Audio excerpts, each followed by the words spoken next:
The surgical bay doors burst open, and 6 men move like wolves into fluorescent light. Combat boots on linoleum. No insignia. No names. Eyes that have seen things most people pray they never will. Lena Carter doesn't even look up from her clipboard. "Bed 7, she says, voice flat with exhaustion. "Shrapnel extraction. He's stable, but you're late." The tallest one, broad shoulders, scar bisecting his left eyebrow, stops mid-stride. "What did you just say?" "I said you're late. Surgery ended 20 minutes ago." She finally glances up, meets his stare without flinching. "Your guy's in recovery. You want to see him, or you want to stand there looking decorated?" Someone behind him suppresses a laugh. The tall one doesn't blink. "Who treated him?" "I did. Why?" "Alone? Is there a problem?" The room temperature drops 10 degrees. One of the men moves to the window. Another checks the hallway. The tall one takes a step closer, and Lena realizes with creeping unease that these aren't regular soldiers coming to check on a buddy. These are hunters confirming a kill. "You ever hear," the tall one says quietly, "of a unit called Phantom?" Lena's pen stops moving. Before we go any further, I need you to do something for me. If this story grabbed you, if you want to see how deep this goes, drop a comment with the city you're watching from. I want to know how far this truth can travel. And hit that subscribe button, because what happens next? You won't believe it until you see it. The question hangs in the air like smoke from a gun nobody saw fired. Lena Carter has been a travel nurse for 6 years. She has worked in 12 states, 17 hospitals, and exactly 0 of them prepared her for this moment. The word phantom sits in her mouth like a razor blade she's afraid to swallow or spit out. She's standing in the post-op wing of Redwood Naval Hospital in Harbor City, a sprawling military medical complex where she's been rotating for 3 months. It's her second-to-last shift before her contract ends. She was supposed to clock out, drive to the coast, drink something with rum in it, and forget the names of everyone she's ever stitched back together. Instead, 6 men in civilian clothes are staring at her like she just recited a launch code. "I don't know what you're talking about," she says. The tall one, she'll later learn his call sign is Rake, tilts his head a fraction of an inch. "You just said the name." "I didn't say anything." "You said Phantom." Lena's pulse kicks up, but her face stays neutral. Years of dealing with dying patients and screaming families taught her how to control her expression even when her brain is screaming. "I was asking if you were talking about a unit. You brought it up." "No." Rake's voice is surgical steel calm. "I asked if you'd heard of it. You responded like you had." One of the other men, shorter, wiry, tattoos crawling up his neck, steps forward. His name tape would say Torres if he were wearing a uniform. "Ma'am, this isn't an interrogation, but we need to know. Have you ever encountered that word in a medical file, a patient conversation anywhere?" Lena's mind is racing. She has. Once. 4 years ago in a military trauma ward outside Denver. A soldier with a chest full of shrapnel and a face she barely remembers. He'd been delirious, feverish, whispering things that didn't make sense. She'd written most of it off as morphine dreams. But he'd said the word. Phantom. Over and over. And then he'd grabbed her wrist with shocking strength and said, "Don't trust the deep end." She'd filed it away as nonsense. Forgot about it. Until 30 seconds ago. "I might have," she says carefully. "Why does it matter?" Rake exchanges a glance with Torres. Something wordless passes between them. The kind of communication that only happens between people who've bled together. "Because," Rake says, "that unit doesn't exist. Officially." "Then why are you asking about it?" "Because you just proved it does." Before Lena can respond, the lights flicker. Once. Twice. Then the overhead PA system crackles to life with a sound that doesn't belong. White noise, compressed and ugly, like a radio stuck between stations. It cuts off abruptly. Every man in the room tenses. Rake's hand moves to his hip where a weapon would be if he were carrying one openly. He's not. But Lena sees the outline under his jacket. "We need to move," Torres says. "Move where?" Lena's voice is sharper now. "What the hell is going on?" "Ma'am?" Rake's tone has shifted. It's no longer a question. It's a command wrapped in courtesy. "You're going to come with us. Right now. Don't ask questions. Don't look back. Just walk. I'm not going anywhere until someone tells me. The fire alarm erupts. Not the polite, regulated beeping of a drill. The full-throated shriek of an emergency lockdown. Red lights strobe the hallway. Automated voices start barking instructions. All personnel to designated safe zones. This is not a drill. Rake grabs her arm. Not rough, but unyielding. Now, he says. And Lena, who has spent 6 years walking into chaos with her head up and her hands steady, feels fear for the first time in a long time. They move fast. Rake takes point. Torres covers the rear. The other four fan out in a formation Lena doesn't understand but recognizes as practiced, instinctive. They don't run, they glide. Boots silent, eyes scanning. One of them murmurs into a radio mic she didn't notice before. Viper 6, we have a potential exposure. Moving to secondary egress. Advise. The response is clipped static in a single word. Abort. Repeat Viper 6. Abort extraction. Facility is code black. You're not cleared to exit. Rake's jaw tightens. He doesn't slow down. Copy that. Going dark. He rips the earpiece out and crushes it under his boot. Lena's breath is coming faster now. What does code black mean? It means, Torres says from behind her, that someone just locked down a naval hospital without authorization, and whoever did it isn't trying to keep people out. They're keeping people in, Lena finishes. Smart girl. They round a corner and nearly collide with the Navy MP sprinting the opposite direction. He's young, barely out of training, and his sidearm is still holstered. He skids to a stop when he sees Rake. Sir, we have orders to— Stand down, petty officer. I can't do that, sir. Orders are orders. Rake steps into the kid's space, doesn't touch him, doesn't raise his voice. What's your name? Galloway, sir. Galloway. How long have you been stationed here? 4 months. You trust your CO? The kid hesitates. Just a flicker. But it's enough. Go home, Galloway, Rake says quietly. Whatever happens tonight, you weren't here. The MP stares at him, then at Lena, then back at Rake. He steps aside. Rake nods once and keeps moving.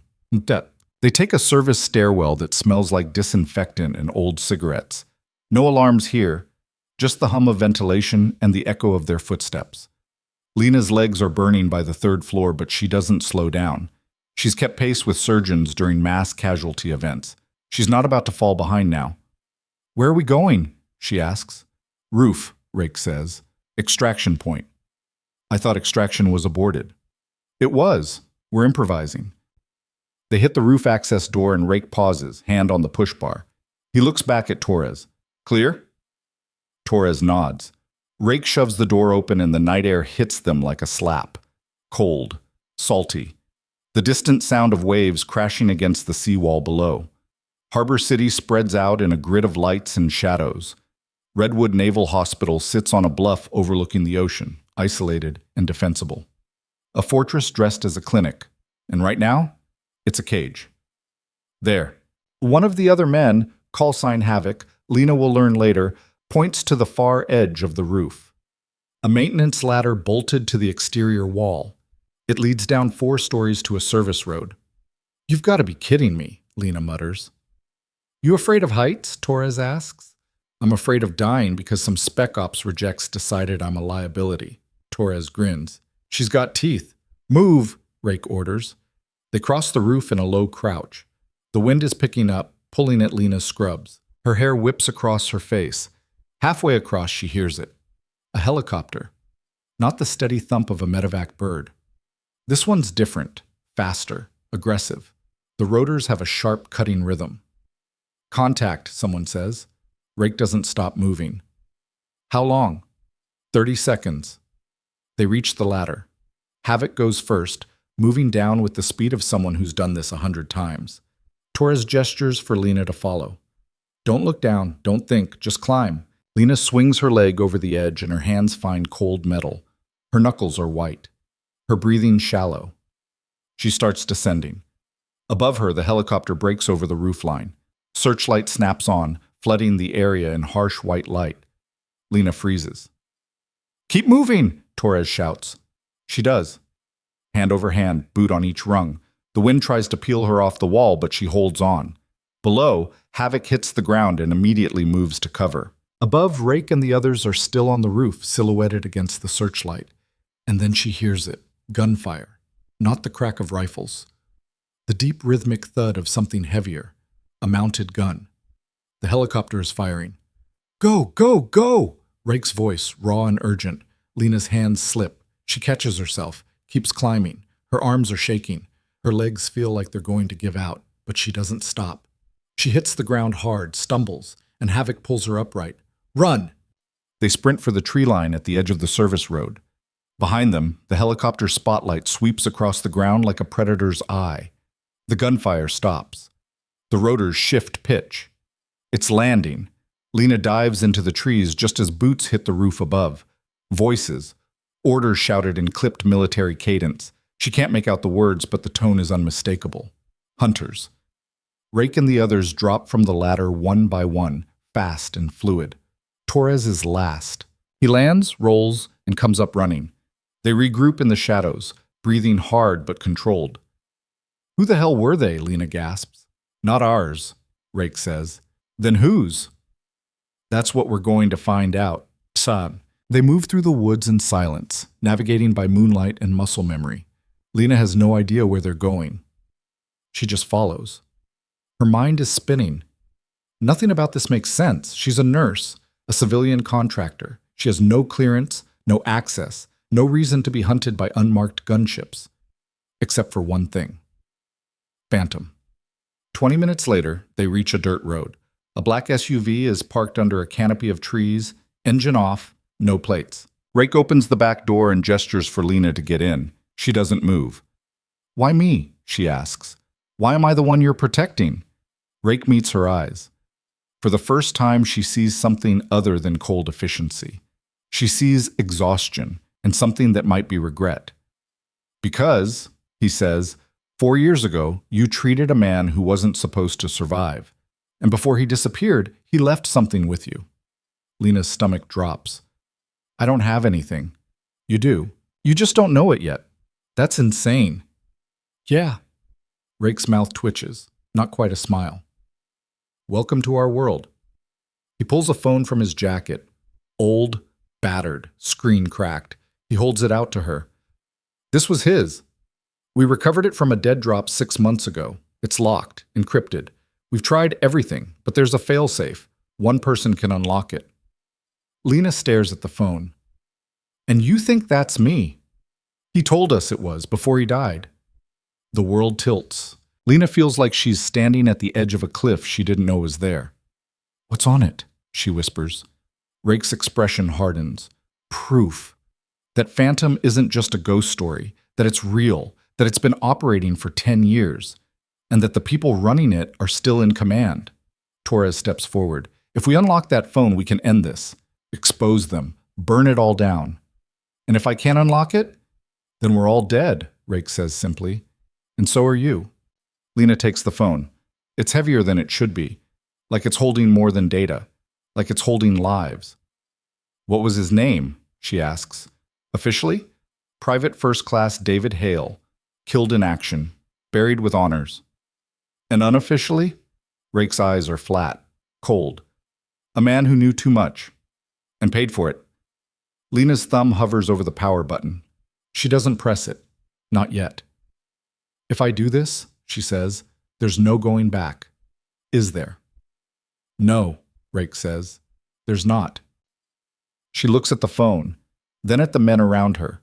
Warriors, ghosts, people who live in the cracks of the world where the rules don't reach.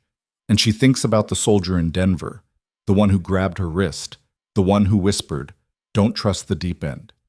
She presses the button. The screen flickers to life. A password prompt. 10 digits. Lena's mind races.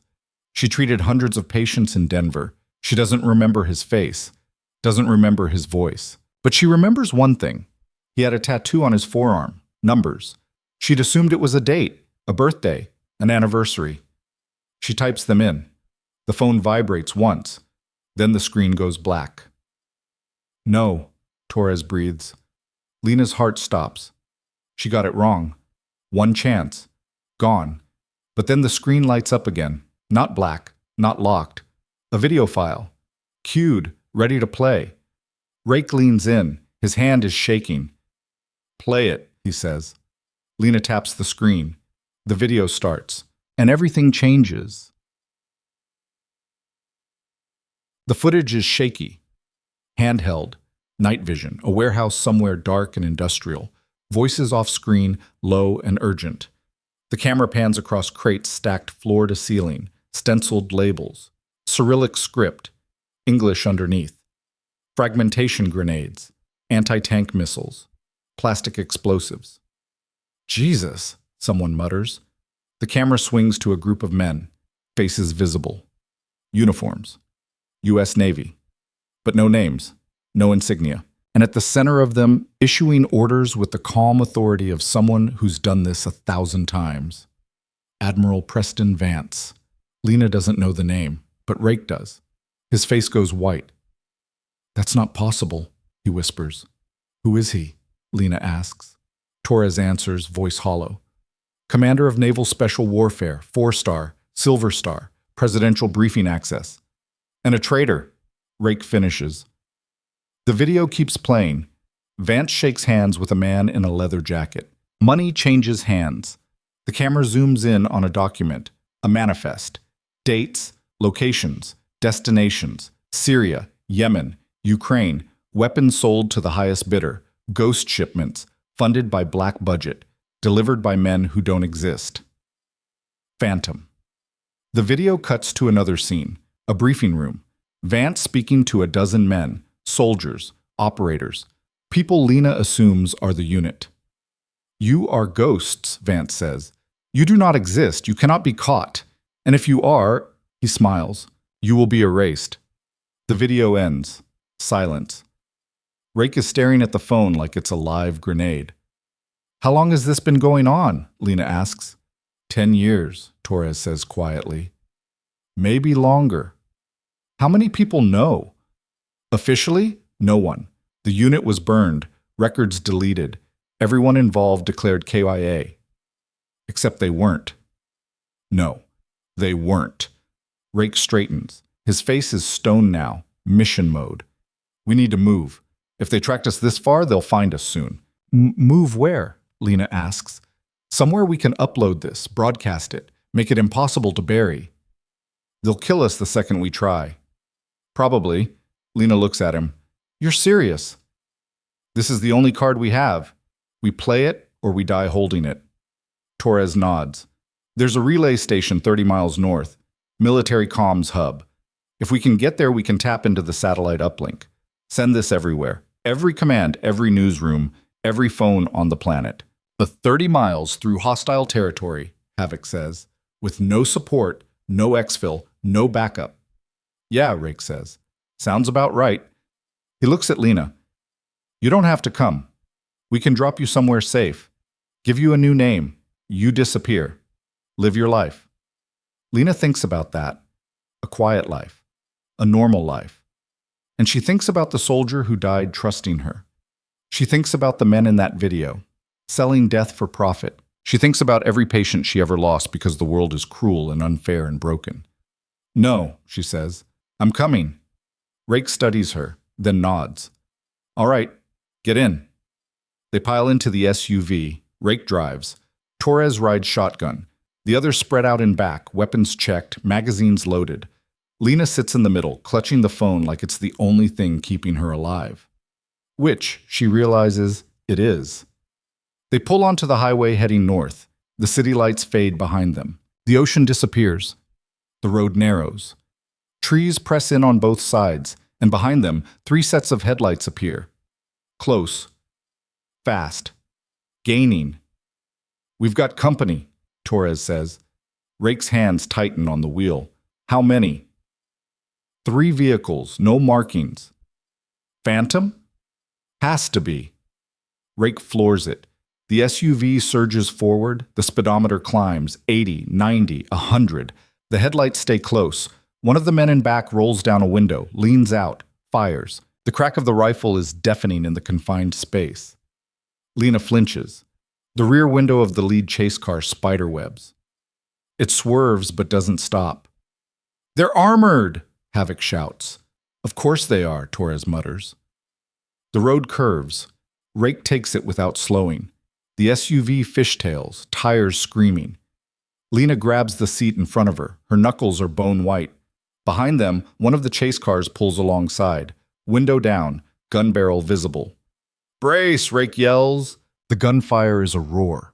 Bullets punch through the door. Metal shrieks. Glass explodes. Lena ducks, hands over her head. She feels something hot zip past her ear. Torres returns fire. His shots are controlled. Precise. The chase car's windshield shatters. It veers off, clips a guardrail, and flips. One down, two to go. The road straightens. Rake accelerates. The engine screams. Ahead, Lena sees a bridge. Narrow, old, a river churning beneath it. "We're not going to make it," she says. "Yes, we are," Rake says. The second chase car rams them from behind. The impact throws Lena forward. Her head cracks against the seat. Stars burst across her vision. She tastes blood. "Hold on!" Rake roars. He cuts the wheel hard. The SUV spins. 180. Now they're facing the chase cars head on. Rake doesn't slow down. "What are you doing?" Lena screams. "Winning," Rake says, and he floors it. The SUV barrels straight at the oncoming vehicles. A game of chicken at 100 miles an hour. Lena can see the drivers' faces. Wide-eyed, panicked. They swerve first. Both of them. Hard left. Right into each other. The collision is catastrophic. Metal crumples. Glass shatters. The two cars tumble off the road in a tangle of wreckage and fire. Rake spins the wheel again. The SUV fishtails, straightens, and rockets across the bridge. Silence. Lena is shaking. Her hands, her legs. Everything. "Everyone alive?" Torres asks. A chorus of affirmatives. Rake glances in the rearview mirror. His eyes find Lena's. "You good?" She nods. Can't speak. "Good, because that was the easy part." Lena laughs.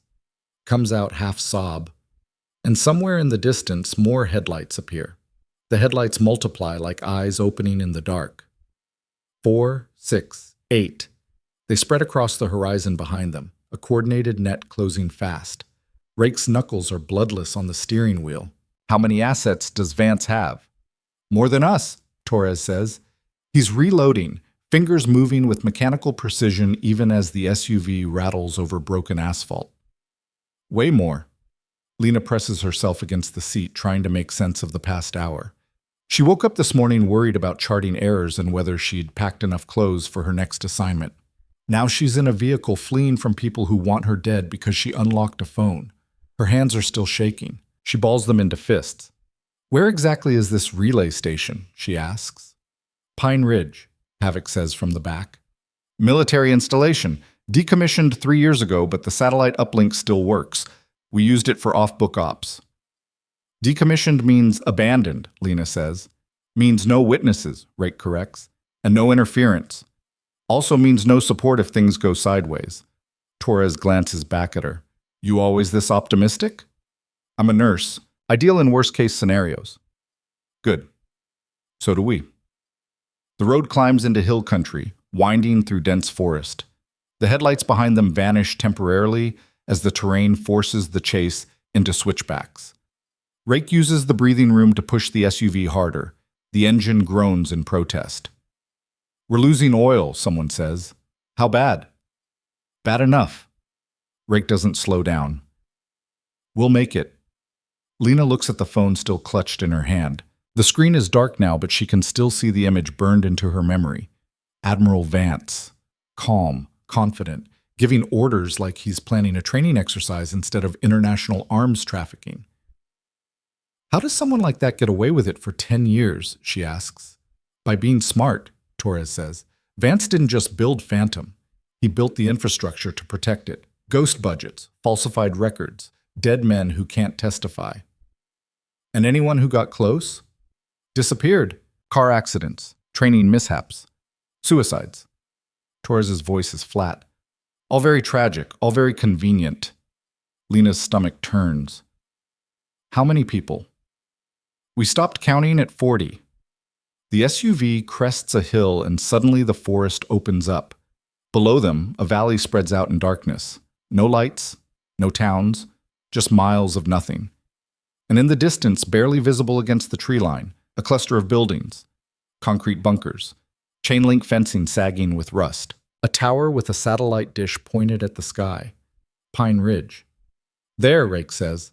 They descend into the valley. The road deteriorates into gravel, then dirt. The SUV's suspension screams over ruts and rocks. Lena braces herself against the door. Her ribs ache from the earlier impact. She's pretty sure she has a concussion. Her vision swims at the edges. You hit your head pretty hard back there, Torres observes. I'm fine. You're bleeding, Lena touches her temple. Her fingers come away wet and dark. I've worked double shifts with worse. That's not the endorsement you think it is. They reach the perimeter fence. Rake kills the headlights. Darkness swallows them.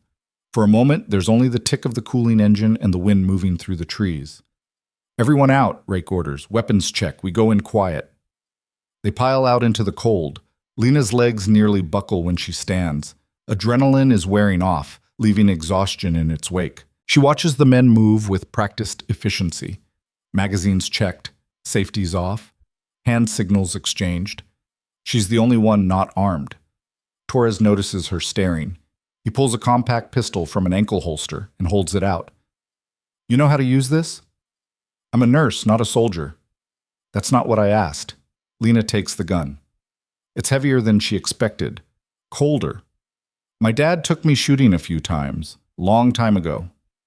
Good enough. Safety's here. Aim center mass. Don't pull the trigger unless you mean it. She nods, not trusting her voice. They approach the fence. Havoc produces bolt cutters from somewhere and makes quick work of the chain securing the gate. It swings open with a rusted shriek that makes everyone wince. So much for quiet, someone mutters. They move into the compound. The buildings are hollow shells, windows shattered, doors hanging off hinges. Graffiti covers the walls. Weeds push through cracked concrete. It looks like the kind of place teenagers dare each other to explore and never come back from. Towers this way, Rake says. They cross an open courtyard. Lena feels exposed, vulnerable. Every shadow could be a threat. Every sound makes her flinch. She keeps the pistol pointed at the ground, finger off the trigger like Torres showed her. The communications tower looms ahead, a skeletal structure of rust and metal. A door at the base stands ajar. Rake approaches carefully, weapon up. He peers inside, then gestures the all clear. They enter. The interior smells like mold and copper. Emergency lighting flickers weakly, powered by some backup system that refuses to die. A metal staircase spirals upward into darkness. Rake takes point, climbing slowly. The stairs creak under their weight. 3 flights up, they reach the control room. It's surprisingly intact. Consoles line the walls, screens dark but undamaged. The satellite uplink equipment sits in the corner, a tangle of cables and servers covered in dust. Can you make it work? Rake asks Havoc. Havoc moves to the equipment, pulling off panels, checking connections. Maybe. Give me 10 minutes. You've got 5. Lena leans against the wall, trying to catch her breath. Her head is pounding. The room tilts slightly. She closes her eyes. Hey! Torres is beside her. You need to stay alert. I'm trying. Try harder. We're not out yet. She forces her eyes open. What happens after we upload the video? Everyone sees what Vance did. Command can't ignore it. He gets arrested. The unit gets dismantled. And us? Torres is quiet for a moment. Depends on how much they want to bury this. That's not reassuring. Wasn't meant to be. Across the room, Havoc swears softly. We've got a problem. Rake moves to his side. Talk to me. Uplink's functional, but it needs authentication codes. Military encryption. Without them, we can't access the satellite. Can you bypass it? Not in 5 minutes. Not in 5 hours. Rake's jaw tightens. Then we're done. Wait! Lena pushes off the wall. Authentication codes. Military. That means they're centralized, right? Someone has to authorize access. Yeah, someone with clearance we don't have. But someone at Redwood Naval Hospital would have it. Medical commands need satellite access for telemedicine, remote consultations. Torres catches on. You're saying we hacked the hospital network. I'm saying I have login credentials. I've used the system. If I can access it remotely, I can pull the authentication codes. Rake stares at her. That's actually not a terrible idea. Don't sound so surprised. Havoc is already typing. If we can get into their system, I can route through to the satellite, but we need a connection. This place has hardline, but it's probably been cut. One of the other men, callsign Wraith, lean and quiet, speaks up. There's a junction box outside. I can splice into the trunk line. Give us maybe 20 minutes before they trace it. Do it, Rake orders. Wraith disappears down the stairs. Havoc keeps working, fingers flying over the keyboard. Lena gives him her login credentials, watching as he navigates through security protocols she's seen 100 times but never really understood. We're in, Havoc says. But this is bare bones access. You've got patient records, scheduling, nothing that gets us to satellite authentication. Try the administrative portal, Lena suggests. IT uses it for remote troubleshooting. If you can escalate privileges, on it. The minutes crawl by. Lena watches the screen, trying to ignore the pressure building behind her eyes. Outside, the wind has picked up. It howls through the broken windows, a sound like voices screaming. Got something, Havoc says. IT directory. Looks like authentication tokens are stored in a secure database, but he stops, types faster. Wait, someone's already logged into the system. Active session, administrative level. Who? Rake asks. Havoc pulls up the user profile. The name makes Lena's blood turn to ice. Vance, Preston, Admiral. Active session initiated 2347 local. That's 15 minutes ago, Torres says. He knows we're here, Rake says quietly. As if on cue, the lights go out. Not just the emergency lighting. Everything. The consoles die. The screens go black. Even the hum of the equipment cuts off. Darkness. Total and absolute.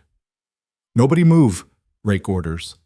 Lena hears breathing, footsteps, the metallic click of weapons being readied. Her own heart thunders in her ears. Then, from somewhere below, a voice. Rake! It echoes up the stairwell. Calm, measured, familiar. I know you're up there. I know what you have, and I know you think you can win. Rake doesn't respond. But Lena sees him tense, sees his hand tighten on his weapon. You were good soldiers once, the voice continues. All of you. I trained half your team personally. Taught you how to survive, how to fight, how to disappear. It's Vance. It has to be. But you forgot one thing. I taught you everything you know, which means I know exactly how you think. A pause. The wind fills the silence. Send the nurse down, unharmed, and I'll let the rest of you walk away. You have my word. Torres snorts softly. His word. That's rich. Shut up, Rake hisses. You have 60 seconds to decide. Vance calls up. After that, we're coming in, and none of you are walking out. Lena's grip on the pistol is slippery with sweat. She can barely see the outline of the men around her, but she can feel their tension, their calculation. We can't fight our way out of this, someone whispers. We don't have to, Rake says. Havoc, how long to upload the video if we get power back? 2 minutes, maybe less. What about authentication codes? Still working on it. Work faster. Wraith's voice crackles over a handheld radio. Boss, we've got movement. Multiple vehicles, armed personnel, at least 20 hostiles. They're surrounding the compound. Copy, Rake says. He looks at Lena. How bad do you want this to get out? Bad enough to die for it, she says, and means it. Rake nods. Torres, Wraith, set up firing positions on the east and west windows. Havoc, you keep working. I don't care if the building's on fire. You finish that upload. And her? Torres asks, nodding at Lena. She stays with Havoc. She's the only one who can navigate that hospital system. 30 seconds, Vance calls. Rake moves to the stairs, raises his voice. You want her? Come and get her. The response is immediate. Gunfire erupts from below. Bullets punch through metal, ricochet off concrete. The stairwell becomes a kill zone. Rake dives back into the control room as rounds tear through the doorway. Contact, Torres shouts from the window. Multiple shooters, north side. He returns fire. The muzzle flash lights up the room in strobe bursts. Lena drops to the floor, hands over her head. The noise is overwhelming, deafening. She can't think, can't breathe. Lena, Havoc is yelling, I need you! She crawls to him. He's pulled the console down to the floor, working by the glow of a backup battery. I'm into the database, but there's a two-factor authentication. It's sending a code to someone's phone. Whose? Chief Medical Officer, Dr. Sarah Finch. Lena knows that name. Finch is the surgeon who approved her contract. They've spoken maybe twice. Can you intercept it? Not without her device, but you worked there. Is there any way to bypass? Lena thinks. Her mind is racing, fragmented by fear and adrenaline. Security questions. The hospital uses them for password recovery. What kind of questions? Personal information, previous addresses, mother's maiden name. Can you answer them? For Finch? No, I barely know her. A window shatters. Glass explodes inward. Someone screams. Lena doesn't know who. Then we're screwed, Havoc says. Wait! Lena grabs his arm. Medical records. If Finch was ever a patient there, her file would have that information. HIPAA requires it for identity verification. Havoc stares at her. You want to hack your boss's medical records? You got a better idea? He doesn't. He starts typing. Lena feeds him navigation paths, database queries, shortcuts she's learned from months of charting. The gunfire continues. Someone shouts for more ammunition. The smell of cordite fills the air. Got it, Havoc says. Dr. Sarah Finch, employee file, previous address, 1847 Maple Street, Portland, Oregon. Mother's maiden name, Richardson. He enters the information. A loading bar appears. Crawls forward with agonizing slowness. Come on, Lena whispers. Come on. An explosion rocks the building. The floor shakes. Dust rains from the ceiling. Someone's shooting grenades. They're breaching, Wraith yells. Hold them! Rake fires in controlled bursts, pulling back to reload. His face is streaked with sweat and grime. The loading bar hits 100%. A new screen appears. Authentication tokens. Dozens of them. Yes. Havoc copies them, pastes them into the satellite interface. Uploading now. The progress bar appears. 1%, 2%. Footsteps hammer up the stairs. Close. Too close. They're in the stairwell. Torres empties his magazine into the doorway. A body falls. Then another. But more keep coming. 5%, 8%. Rake is out of ammunition. He drops the rifle, pulls his sidearm. How long? 90 seconds. We don't have 90 seconds. A grenade rolls through the doorway. Someone kicks it back. It detonates halfway down the stairs with a concussive blast that makes Lena's ears ring. 15%, 20. Lena, Rake shouts, can you shoot? She looks at the pistol in her hand. She's never fired at another human being, never wanted to. I don't know. Figure it out. A figure appears in the doorway. Black tactical gear, face hidden behind a mask, weapon up. Lena raises the pistol. Her hands are shaking so badly she can barely aim. The figure turns toward her. She pulls the trigger. The recoil nearly tears the gun from her grip. The shot goes wide, punches into the wall. But it's enough. The figure dives for cover. Torres puts 2 rounds center mass. The figure drops. 30%. 40. More coming! Wraith fires, backpedals, fires again. I'm out! Rake tosses him a magazine. Make them count! 50%. 60. The building shudders. Another explosion. Closer this time. The floor cracks. One of the consoles topples over. They're trying to collapse the tower, Havoc shouts. Can you finish the upload? If we don't get crushed first. 70%. 80. Lena looks at the screen. She can see the file transferring. The video. The evidence. Everything they've bled for in the last 6 hours. Almost there. A shadow moves in the doorway. Fast. Professional. Rake turns to engage, but the figure is faster. A shot cracks out. Rake staggers, grabs his shoulder. Blood wells between his fingers. Man down! Torres yells. The figure steps into the light. No mask this time, just a face Lena recognizes from the video. Admiral Preston Vance. He's older in person, gray hair, weathered skin, the kind of face that inspires trust, commands respect. He points his weapon at Havoc, at the console, at the upload that's now at 95%. "Shut it down," Vance says. His voice is the same one from the video, calm, reasonable, like he's asking for a routine report. Havoc doesn't move. "I said shut it down." "Can't do that, sir." Vance's expression doesn't change. "You were Rangers, 2nd Battalion, served with distinction. Why throw that away for this?" "Because it's the right thing to do," Rake says through gritted teeth. He's still on his feet, still holding his weapon one-handed. Blood drips onto the floor. "The right thing." Vance shakes his head. "You have no idea what you're interfering with. The things I've done, the things Phantom has done, they've kept this country safe, kept enemies in check, prevented wars. By starting new ones," Torres says. "By making hard choices you're too soft to make." 98%.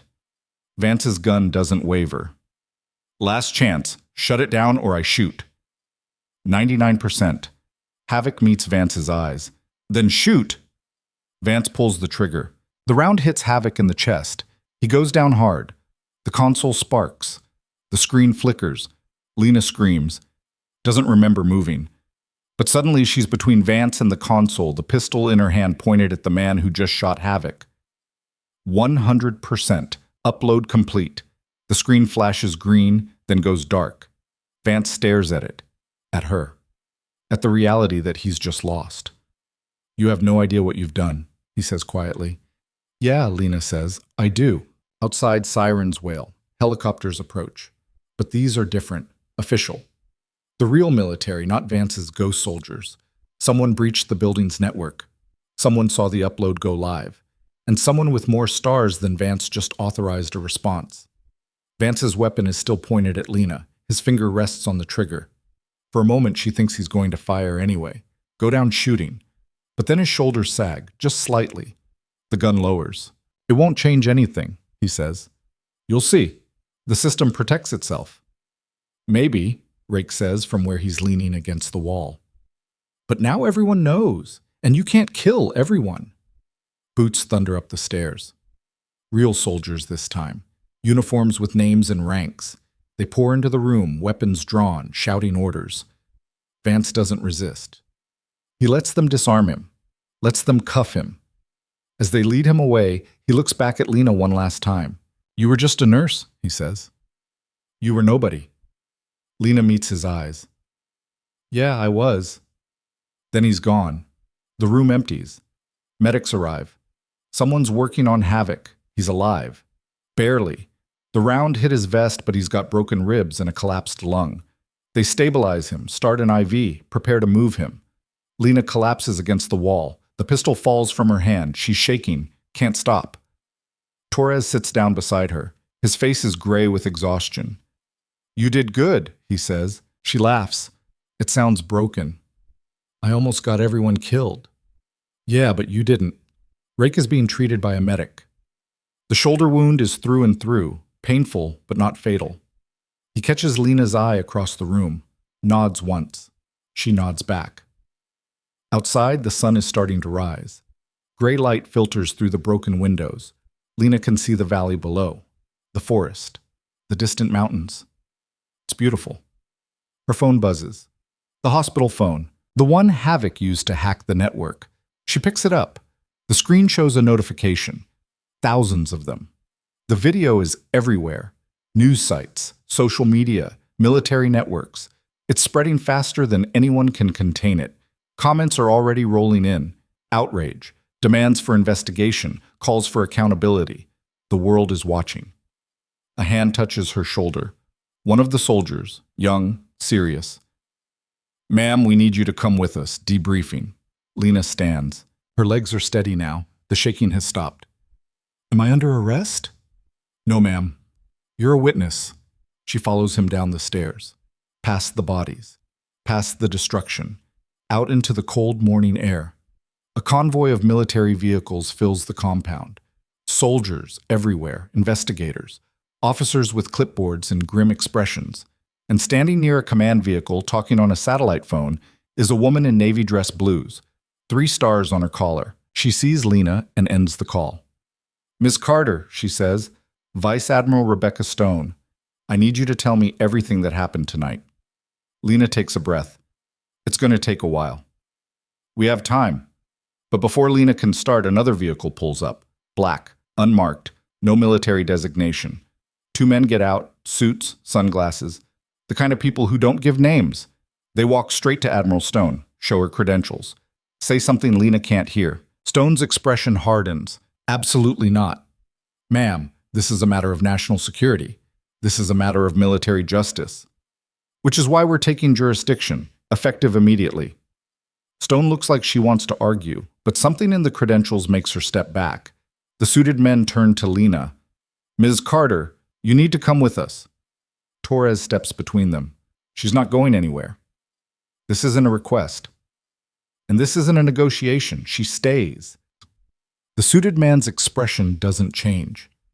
"Then you're both coming." More agents appear, surrounding them, hands near weapons. The soldiers look uncertain. This isn't enemy territory. This is American soil.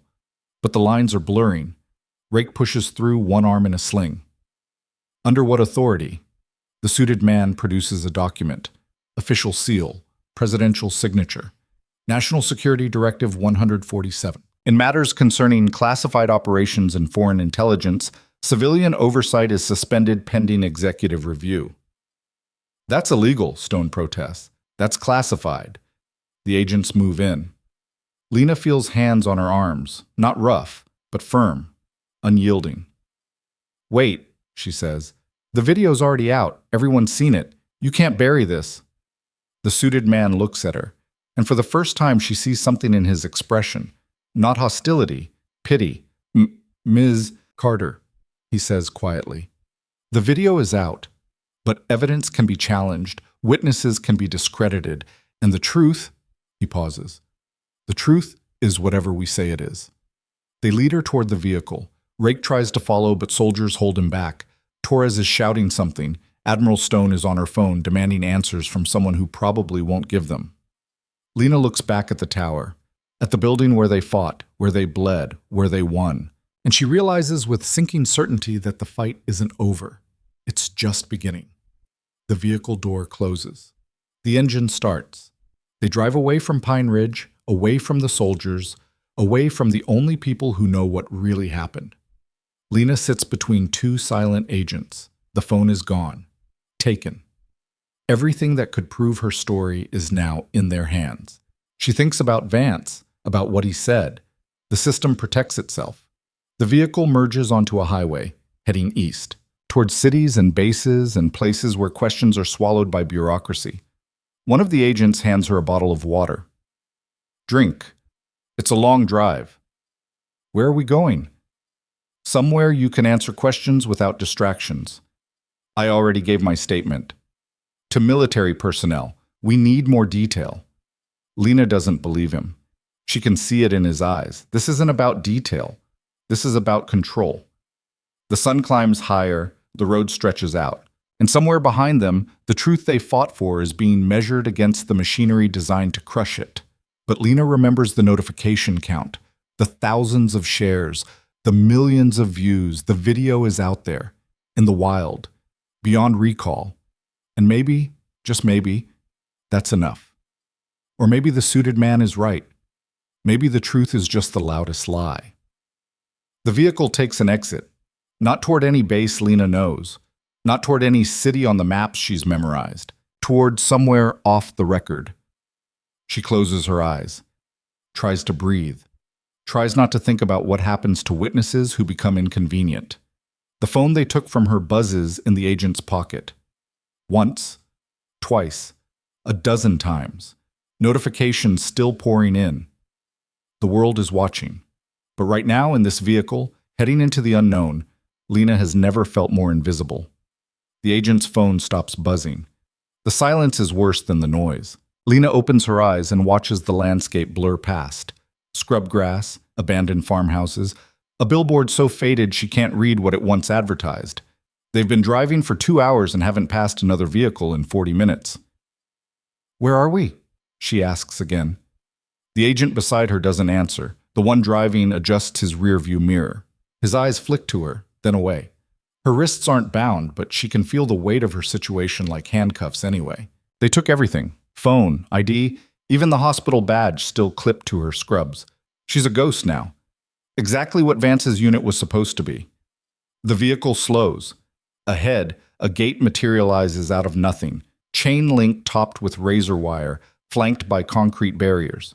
No signs, no markings. A guard in plainclothes waves them through without checking credentials. They pull into a compound that looks like it was designed to not exist. Single-story buildings, no windows, cameras everywhere. The kind of place that doesn't appear on maps because someone decided it shouldn't. The vehicle stops. The agents get out. The one who took her phone opens her door. Out! Lena climbs out. Her legs are stiff. Her head still throbs from the concussion she's pretty sure she has. The air smells like dust and diesel fuel. They walk her toward the nearest building. No one speaks. Inside, fluorescent lights hum overhead. The hallway is painted institutional beige.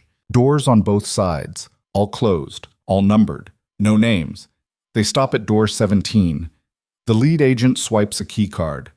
The lock clicks. Inside. The room is small. Table, 2 chairs, camera in the corner. Lena has seen enough crime dramas to know what this is. Am I being arrested? You're being debriefed. That's not an answer. The agent's expression doesn't change. Sit down, Ms. Carter. She sits. The chair's metal and cold. The agent leaves. The door locks behind him. Lena waits. 5 minutes, 10, 20. The camera watches her. Red light blinking. Recording everything. She thinks about Rake, Torres, Havoc bleeding on the floor. She thinks about the video spreading across the internet like wildfire. She thinks about how fast wildfire can be extinguished if you have enough people with enough shovels. The door opens. The man who enters isn't wearing a suit. He's in khakis and a polo shirt. Glasses. Thinning hair. He looks like someone's accountant. He's carrying a manila folder. Ms. Carter, I'm Director Holloway. I apologize for the dramatic extraction. Necessary precaution. He sits across from her. Opens the folder. Inside are photographs. Lena recognizes herself in several of them, leaving Redwood Naval Hospital, in the SUV at Pine Ridge. The images are high resolution, taken from angles that suggest drones or satellites. You've had quite a night, Holloway says. I've had better. I imagine so. You're probably wondering why you're here. I know why I'm here. You want to control the narrative. Holloway smiles. It doesn't reach his eyes. I want to understand what happened. There are gaps in the record, inconsistencies. The video speaks for itself. Does it? He pulls out another photo. This one shows the control room at Pine Ridge, the console. The upload progress bar frozen at 99%. Our forensic team examined the equipment. The upload was interrupted, corrupted. What went out was only partial. Lena's stomach drops. That's not possible. I saw it complete. You saw a progress bar. Software can be manipulated. What actually transmitted was 37 seconds of footage, mostly static, nothing actionable. You're lying. Am I? Holloway slides a tablet across the table. See for yourself. Lena picks it up. The screen shows the video, or what's left of it. Grainy footage, audio cutting in and out. Admiral Vance's face is pixelated. The manifests are unreadable. It looks like it was filmed on a phone from 2005 and uploaded over dial-up. This isn't what I saw, she says. No, what you saw was the original, high definition, crystal clear, damning. But what reached the public? He taps the tablet. This. And this can be explained away as a hoax, a deepfake. Disgruntled soldiers with an axe to grind. Lena's hands are shaking. She sets the tablet down. People saw it. Before it was corrupted. Screenshots, recordings. Some did, but without the original file, without verifiable metadata, it's just noise. Conspiracy theory. The internet is full of those. Vance was arrested. I saw it. Vance was detained for questioning. He'll be released within 48 hours. Insufficient evidence. The room feels smaller, colder. You're protecting him. I'm protecting national security. There's a difference. He sold weapons to enemies. He killed people. Allegedly. And even if true, prosecuting a four-star admiral requires ironclad evidence, political will, neither of which exist right now. Lena stands. The chair screeches against the floor. I was there. I have testimony. Rake and his team have testimony. Rake and his team are former Rangers who violated direct orders, engaged in unauthorized combat operations, and caused significant damage to federal property. Their testimony is compromised. And mine? Holloway leans back, studies her. You're a travel nurse with a history of short-term contracts. No family, no permanent address. You move every few months. Never stay anywhere long. That's my job. Or it's the profile of someone unstable, unreliable, someone who might fabricate a story for attention. The implication hits like a punch. You're going to discredit me. I'm giving you options. Option 1, you sign a non-disclosure agreement, accept that what you experienced was a misunderstanding, classified operations taken out of context. You walk away with a substantial settlement, enough to retire, start over somewhere quiet. And option 2, we prosecute you for espionage, unauthorized access to military systems, theft of classified material. You spend the next 20 years in a federal prison that's even less pleasant than this room. Lena's vision narrows. She can feel her pulse in her temples. That's blackmail. That's reality. You stumbled into something bigger than you understand. Now you have a choice. Take the deal and disappear, or fight and lose everything. She thinks about the soldier in Denver, the one who trusted her, who died trusting her. What about the truth? She asks. Holloway sighs, almost sounds sympathetic. Ms. Carter, the truth is a luxury. It requires resources, infrastructure, political backing. You have none of those things. What you have is a decision to make. He stands, leaves a pen on the table, next to it a single sheet of paper. The NDA. I'll give you an hour to think about it. He walks to the door, pauses. For what it's worth, you did the right thing trying. Most people wouldn't have. But trying doesn't change the outcome. The door closes. The lock engages. Lena stares at the paper. The words blur together. Legal language designed to erase her. To make everything she saw, everything she fought for, null and void. She picks up the pen. Then she breaks it in half. 30 minutes later, the door opens again. But it's not Holloway. It's a woman. Early 50s, sharp suit, hair pulled back severe. She's carrying a briefcase and an expression that suggests she's used to getting what she wants. Ms. Carter, my name is Laura Vickers. I'm an attorney. I don't work for the government. I work for you. Lena blinks. I didn't hire you. No, but someone did. Vickers sets the briefcase on the table, opens it, pulls out a tablet. 15 minutes ago, your story hit the front page of the Washington Herald, the New York Times, the Guardian. CNN is running it as breaking news. She turns the tablet around. Lena sees her own face, a photo from her nursing license. The headline reads, Nurse exposes military arms trafficking ring, Pentagon in crisis. How? Rake's team. They had backup plans. Always do. While you were being extracted, they transmitted the original video to 3 separate journalists. Encrypted, time-stamped, verifiable. The story broke 10 minutes ago, and it's already trending worldwide. Lena's heart is hammering, but Holloway said the upload was corrupted. It was. The one from Pine Ridge, but there was another copy. On the phone you unlocked, Rake made a duplicate before the assault. Insurance policy. Where is it now? In the hands of people who can't be silenced. Journalists with legal teams. Foreign correspondents beyond U.S. jurisdiction. The cat's out of the bag. Can't be put back. Vickers pulls out more documents. I've been retained by a coalition of civil liberties groups. They want to represent you, pro bono, full legal protection. Why would they do that? Because you're a hero, and because prosecuting you now would be political suicide. The public is watching if they charge you with espionage for exposing treason. She smiles. They'll have riots. The door bursts open. Holloway storms in. He sees Vickers and stops. You can't be here. I absolutely can. Miss Carter is entitled to legal representation. Or did you forget the Constitution? This is a secure facility. Unauthorized personnel. Save it. I have clearance and a court order. She slides a document across the table. Official seal. Federal judge's signature. My client is not under arrest. She's being held without cause. She's free to leave. Holloway's jaw tightens. This isn't over. You're right. It's just beginning. He leaves, slams the door. Vickers looks at Lena. Ready to go? Just like that? Just like that. Come on. They walk out of the room, down the hallway, past agents who stare but don't move. Outside, the sun is high now. The compound looks different in daylight. Smaller, less threatening. A car is waiting. Civilian plates. Driver in a business suit. Vickers opens the back door. We're taking you somewhere safe. Somewhere you can give a full statement. No coercion, no threats. Lena gets in. The door closes. The car pulls away from the compound, through the gate, back onto the empty road. She watches the facility disappear in the side mirror. It looks like a mirage, something that might not have been real, but her hands are still shaking.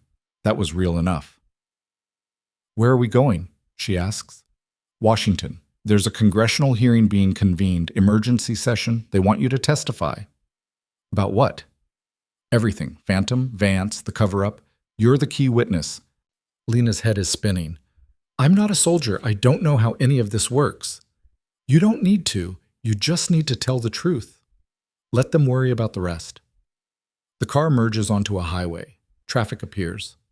Normal people living normal lives. Lena feels disconnected from them, like she's watching through glass. Her phone, a new one Vickers hands her, buzzes constantly. Messages, emails, friend requests from people she doesn't know. The hospital where she worked has released a statement supporting her. Nursing organizations calling her brave. Strangers offering money, shelter, protection. The world has decided she's a hero. She doesn't feel like one. She feels tired, scared. Holloway's words echo in her mind. Trying doesn't change the outcome. But maybe he was wrong. Maybe trying is the only thing that matters. They arrive in Washington after dark. The city glows like a circuit board. Vickers takes her to a hotel near Capitol Hill. Not fancy. Secure. Guards in the lobby. Cameras everywhere. You'll stay here tonight. Hearing is tomorrow at 10. Get some sleep. I don't think I can. Try anyway. You're going to need it. Vickers leaves. Lena stands in the hotel room. It's clean. Anonymous. She takes a shower. The water runs brown at first. Blood and dirt from the past 24 hours washing away. She stands under the spray until it runs clear. When she gets out, there's a message on the phone. Unknown number. This is Rake. You okay? She types back. Alive. You? Same. Havoc's stable. Torres is pissed they let Vance walk. Vickers says he won't walk for long. Vickers is good. Trust her. And Lena? Yeah? What you did, unlocking that phone, staying in the fight, most people would have run. You didn't. That matters. She stares at the message. Doesn't know how to respond. Settles for, thanks. Get some rest. Tomorrow's the real fight. She sets the phone down, climbs into bed, closes her eyes. Sleep doesn't come. Every time she starts to drift, she sees Vance's face, hears gunfire, feels the recoil of the pistol in her hand. At 3 a.m, she gives up, turns on the TV. News channels are still running the story. Pundits arguing. Retired generals weighing in. Some call for Vance's immediate court-martial. Others urge caution. Talk about due process. National security implications. One channel shows footage from Pine Ridge, the aftermath, bodies covered with tarps, investigators combing through wreckage. The crawl at the bottom of the screen reads, Phantom Unit, Heroic Counterterror Ops or Criminal Conspiracy. Lena changes the channel, finds an old movie, black and white, something where the good guys win and the bad guys lose and everything makes sense. She falls asleep somewhere around dawn. The hearing room is bigger than she expected. Tiered seating, marble columns, senators and representatives arranged in a semicircle. Cameras everywhere. press gallery packed. Lena sits at a table facing them. Microphone in front of her. Glass of water she's too nervous to drink. Vickers is beside her. On her other side, a stenographer poised to record every word. The chairman, Senator Elizabeth Garrett, silver-haired and sharp-eyed, gavels the session to order. This emergency hearing of the Senate Armed Services Committee is now in session. We're here to investigate allegations of illegal arms trafficking conducted by personnel within the United States Navy. Ms. Carter, you've been called as a witness. Do you swear to tell the truth, the whole truth, and nothing but the truth? I do. Thank you. Let's begin. For the next 3 hours, Lena talks. She describes the night at Redwood Naval Hospital, the men who came for the patient, the word phantom, the chase, Pine Ridge, the video, every detail she can remember. Senators ask questions. Some are hostile. Some are supportive. One, a former Navy officer himself, looks like he's going to be sick. Ms. Carter, are you alleging that Admiral Vance, a decorated officer with 30 years of service, personally oversaw the sale of American weapons to foreign entities? I'm not alleging. I saw it. On video. Recorded by one of his own men. And where is this video now? Distributed to multiple journalists. It's been verified as authentic by 3 independent forensic analysts. Convenient that it surfaced only after you were detained by federal agents. Convenient for who? I risked my life to get that evidence out. People died for it. The senator leans back, doesn't respond. Another senator jumps in.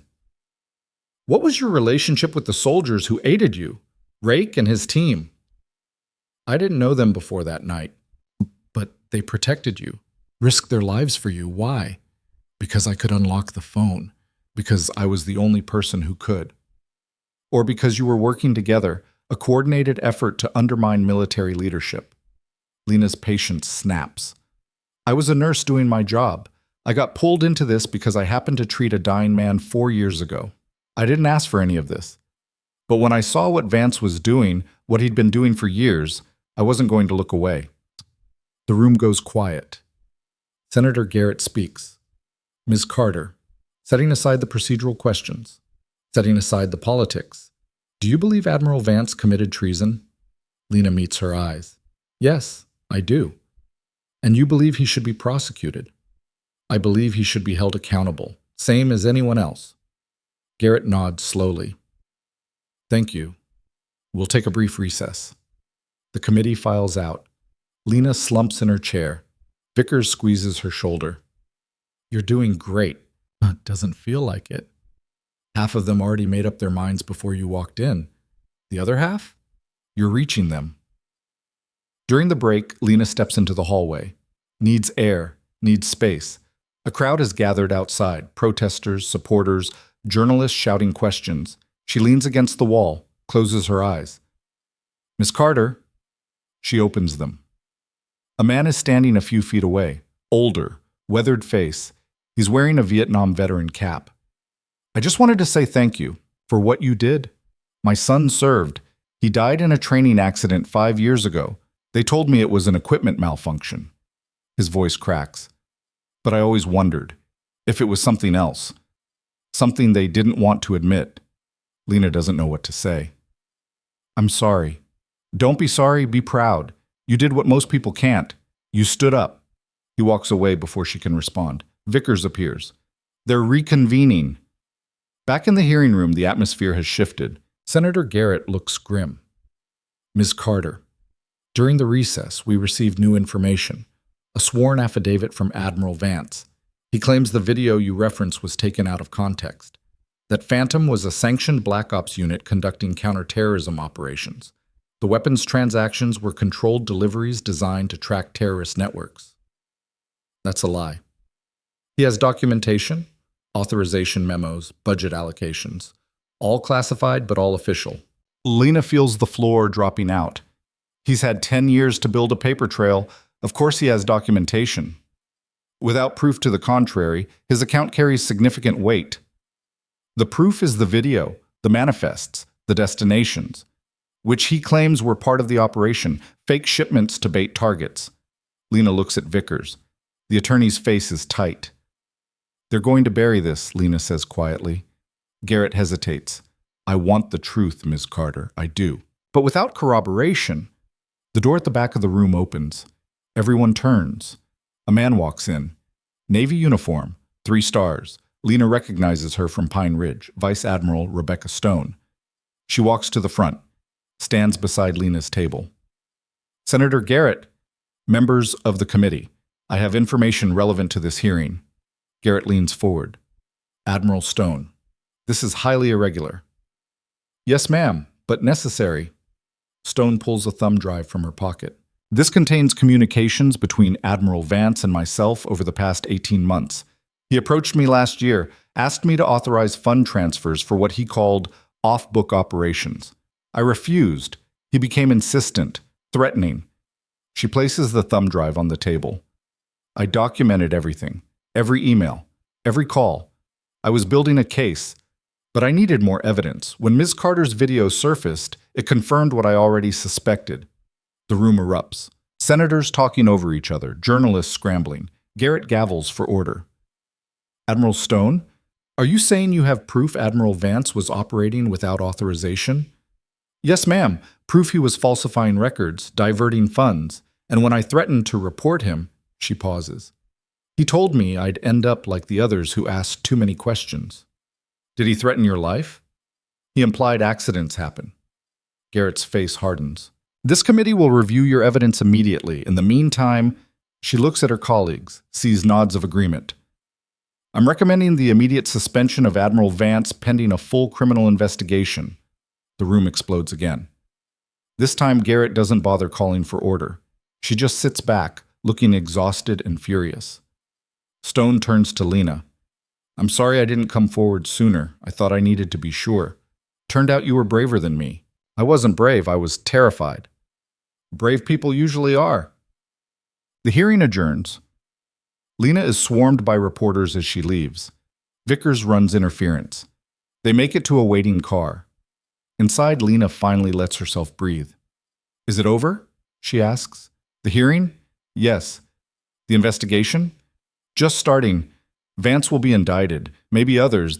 This is going to take months, maybe years. And me? You're free to go. No charges. No restrictions. You're a civilian who did her duty. The car pulls away from Capitol Hill. Lena watches the building recede. All that marble and power and history. She thinks about the soldier in Denver, wonders if he'd be proud, or disappointed it took this long. Her phone buzzes, another message from Rake. Heard what happened. Stone coming forward changes everything. Yeah. What are you going to do now? Good question. Lena hasn't thought past surviving the hearing. I don't know. Go back to nursing, I guess. After all this? You could write a book, do interviews, cash in. That's not why I did it. I know. That's why people will listen. She stares at the message, then types. What about you? Torres wants to start a security company. Havoc's recovering. Might join him. Wraith's talking about teaching. And you? A long pause. Then, I'm tired. Think I might just disappear for a while. You're good at that. Yeah, we are. The conversation ends. Lena pockets the phone. The car drops her at a different hotel. Nicer this time. Vickers walks her to the room. Get some rest. Real rest. You've earned it. Thank you for everything. Thank me by taking care of yourself. And if you decide to talk to the press, call me first. She leaves. Lena enters the room. It's a suite, living area, bedroom, view of the National Mall. She stands at the window, watches the monuments lit up against the night sky, thinks about all the people who fought for things that mattered, who stood up when it was easier to stay down. She's one of them now, whether she wanted to be or not. A knock at the door startles her. She looks through the peephole, sees a figure in a hood, can't make out the face. Who is it? Open the door, Ms. Carter. We need to talk. The voice is distorted, electronic, wrong. Lena steps back, reaches for her phone. The door handle turns, locked, but the person on the other side doesn't leave. You made a lot of powerful people very angry. Stone's testimony helps. But it doesn't end this. Who are you? Someone trying to keep you alive. Vance isn't the top of the pyramid. He's middle management. The people above him, they don't testify. They don't get indicted, they just make problems disappear. If you're trying to scare me, I'm trying to warn you. Vance will be sacrificed, publicly prosecuted. It'll look like justice. But the network he was part of, still operational, still protected. Then I'll expose them too. A pause. Then something slides under the door, an envelope. Inside is a list, names, dates, transactions, everything Vance touched, and everyone who touched him. You release that, half of Washington goes down. Lena picks up the envelope, doesn't open it. Why give this to me? Because you're the only person crazy enough to use it, and clean enough that people might believe you. Who are you? Someone who used to work for them, someone who wants out. Footsteps recede down the hallway. Lena unlocks the door, throws it open. The corridor is empty. No one. Nothing. Just the envelope in her hand. She goes back inside, locks the door, sits on the bed, opens the envelope. Inside are documents, pages and pages, names she recognizes. Senators, generals, CEOs, all connected to Phantom, all complicit. At the bottom, a handwritten note. The hearing was the opening act. This is the main event. Use it wisely. Lena spreads the documents across the bed. Her hands are shaking again. Not from fear this time, from rage. She picks up her phone, calls Vickers. It's Lena. I need you to come back now. What's wrong? Nothing's wrong. Everything's right. I have more evidence, a lot more. Evidence of what?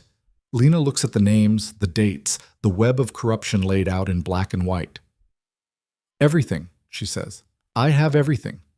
Vickers arrives 30 minutes later with 2 associates and a portable scanner. They spread the documents across the hotel suite's dining table like surgeons preparing for an operation. Lena watches them work, photographing pages, cross-referencing names, building a database in real time. This is bigger than Vance, Vickers says quietly. She's holding a transaction record dated 6 years ago. This goes into the State Department, defense contractors, 3 different congressional committees.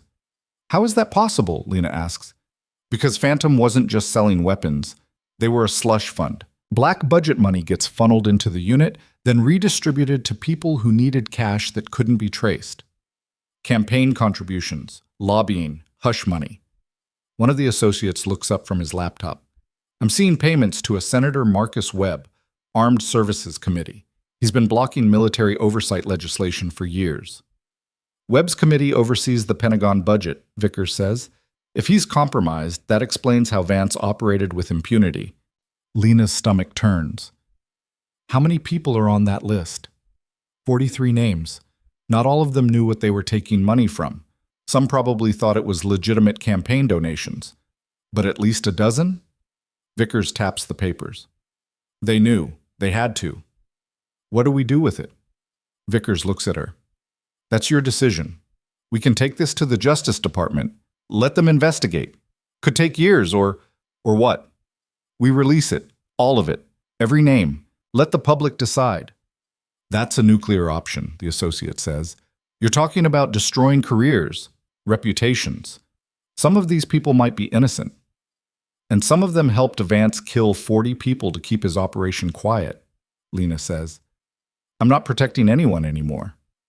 Vickers nods slowly. Then we need to be smart about this. If we just dump the documents, they'll claim it's fake, unverified. We need corroboration. We need... Her phone rings. She glances at the screen, frowns. It's Senator Garrett, she answers, listens. Her expression shifts from confusion to alarm. When? How many? A pause. We're on our way. She hangs up. What happened? Lena asks. Admiral Stone is dead, car accident 20 minutes ago. Her vehicle went off a bridge. They're calling it mechanical failure. The room goes cold. That's not a coincidence, the associate says. No, it's a message. Vickers starts gathering the documents. We need to move. Now. If they killed Stone, we're all targets. Where do we go? Somewhere they can't reach us. Vickers pulls out her phone again, dials. This is Laura Vickers. I need immediate protective custody for myself and my client. Federal marshals, full detail. She gives the hotel address. How fast can you get here? 15 minutes. Make it 10. She hangs up, looks at Lena. Pack everything. We're leaving. They make it to the lobby when the power cuts. Every light in the hotel dies simultaneously. Emergency systems kick in, but the backup is dim. Red exit signs glow like eyes. That's not random, one of the associates whispers. Vickers pulls Lena toward the service exit. They're halfway across the lobby when the front doors open. 3 men enter, suits, earpieces, not hotel security. Ms. Vickers, Ms. Carter, we need you to come with us. Vickers steps in front of Lena. Who are you? Federal protection. Senator Garrett sent us. Garrett sent marshals, not private contractors. The lead man's expression doesn't change. There's been a change of plans. Please come with us. Show me credentials. He reaches into his jacket. Vickers' hand moves to her bag. Lena realizes with cold certainty that the attorney is armed. Don't, the man says. Credentials. Now. He pulls out a badge, federal agent, Department of Homeland Security. Vickers examines it, hands it back. Since when does DHS provide witness protection? Since the threat level escalated to domestic terrorism. You're carrying documents related to an ongoing investigation. They need to be secured. The documents stay with us. That's not negotiable. Vickers' phone rings. She answers without taking her eyes off the men. Yes? Her face tightens. I understand. She hangs up, looks at Lena. That was the U.S. Marshals. They were turned away at the perimeter. Someone with federal authority overrode Garrett's order. Then these men are legitimate, but that doesn't mean they're on our side. The lead agent's patience is wearing thin. Ms. Vickers, you can cooperate or we can detain you. Your choice. Before Vickers can respond, the service exit door bursts open. More men flood in. These ones aren't in suits, tactical gear, weapons drawn. But they're not aiming at Lena and Vickers. They're aiming at the DHS agents. Federal marshals! Drop your weapons. The DHS agents freeze. One reaches for his sidearm. A marshal fires. Warning shot. Ceiling tile explodes. I said drop them. The agents comply. Slowly, hands up. The marshal in charge steps forward. Older, grizzled. Name tape reads Carson. Ms. Carter, Ms. Vickers, you're under federal protection. These men are not authorized to detain you. They had badges, Vickers says. Badges can be faked. Orders can be falsified. Carson gestures to his team. They secure the DHS agents. We're taking you to a secure location. Senator Garrett is waiting. How do we know you're legitimate? Lena asks. Carson hands her his phone. On the screen is a video call. Senator Garrett herself. Ms. Carter, I apologize for the confusion. Elements within the government are attempting to suppress the evidence you've obtained. Marshal Carson and his team are loyal to the Constitution, not to whoever's trying to bury this. Trust him. The call ends. Lena looks at Carson. He's got the face of someone who's seen too much and stopped being surprised. Let's move, he says. They exit through the service door into an underground garage. 3 armored vehicles wait. Engines running, marshals everywhere. They climb into the middle vehicle. Carson drives. 2 marshals in back. Vickers clutches the briefcase with the documents like it's a live grenade. They pull out of the garage. Onto the street. No sirens, no lights. Just speed. Where are we going? Lena asks. Secure federal courthouse. Garrett's convening an emergency session. She wants your evidence on the record before anyone else dies. Stone was murdered, Vickers says. It's not a question. Her brake lines were cut. Someone accessed her vehicle while it was parked at the Pentagon. We're checking security footage, but I'm betting it's already been erased. How high does this go? Lena asks. Carson glances at her in the rearview mirror. High enough that I'm risking my career protecting you. Maybe my life. They drive in silence. Through streets that are too empty for this time of night. Past buildings that are too dark. Lena has the sense of moving through a city that's been evacuated, like they're the only people left. We've got a tail, one of the marshals says. Carson checks the mirror. How many? 2 vehicles, black SUVs, no plates. Phantom? Probably. Carson accelerates. The armored vehicle surges forward. Behind them, the SUVs keep pace. They're not trying to hide, the marshal observes. Don't need to. They own the streets right now. A shot cracks out. The rear window spiderwebs but holds. Bulletproof glass. Return fire? The marshal asks. Negative. We're in a residential area. Just drive. More shots. The vehicle shudders under the impacts. Carson takes a hard right, then a left, weaving through side streets. The SUVs follow. They're hurting us, Vickers says. Carson realizes it at the same moment. Hold on! He slams the brakes. The vehicle skids. Behind them, one SUV can't stop in time. It crashes into a parked car. The other swerves, clips a light pole, keeps coming. Carson reverses, rams the damaged SUV. Metal screams. The SUV's front end crumples. Men bail out, weapons up. Go, go, go! Carson floors it. They rocket forward.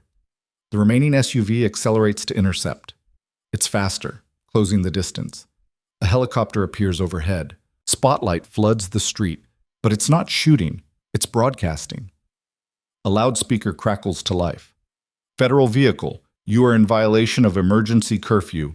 Stop your vehicle immediately. There's no curfew, Vickers says. There is now, Carson mutters. They're trying to make us look like criminals. Who's in the helicopter? Same people who sent the fake DHS agents.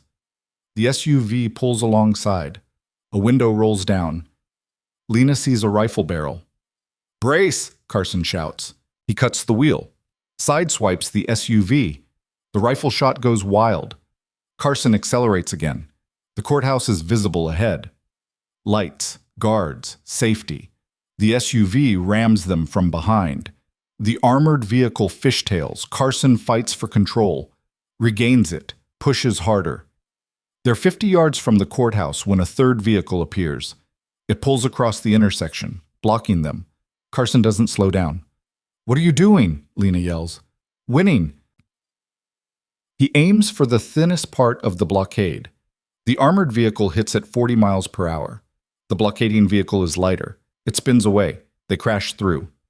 Carson slams the brakes in front of the courthouse. Marshals pour out of the building, surrounding them, weapons drawn. Out! Now! They scramble from the vehicle. Behind them, the pursuing SUVs stop. They don't approach. They just sit there, engines idling, watching. Carson leads them into the courthouse, past metal detectors, through security checkpoints, upstairs, into a courtroom that's been fortified like a bunker. Senator Garrett is waiting. She looks like she's aged 10 years in the past 12 hours. Miss Carter, thank you for coming. Didn't have much choice. No, you didn't. Garrett gestures to the bench. We have a federal judge standing by. Everything you say will be recorded, sealed, protected. But we need to move fast. There are forces attempting to shut this down. What about Stone? Garrett's face hardens. Rebecca Stone was a patriot. She died exposing corruption. We will honor her by finishing what she started. Lena nods, takes the stand. A judge she doesn't recognize administers the oath. Vickers places the documents on the evidence table. For the next 2 hours, Lena testifies. She walks through every name on the list, every transaction, every connection. Vickers provides context, financial records, communication logs, the web of corruption laid bare. Halfway through, the courtroom doors open. A man in a military dress uniform enters.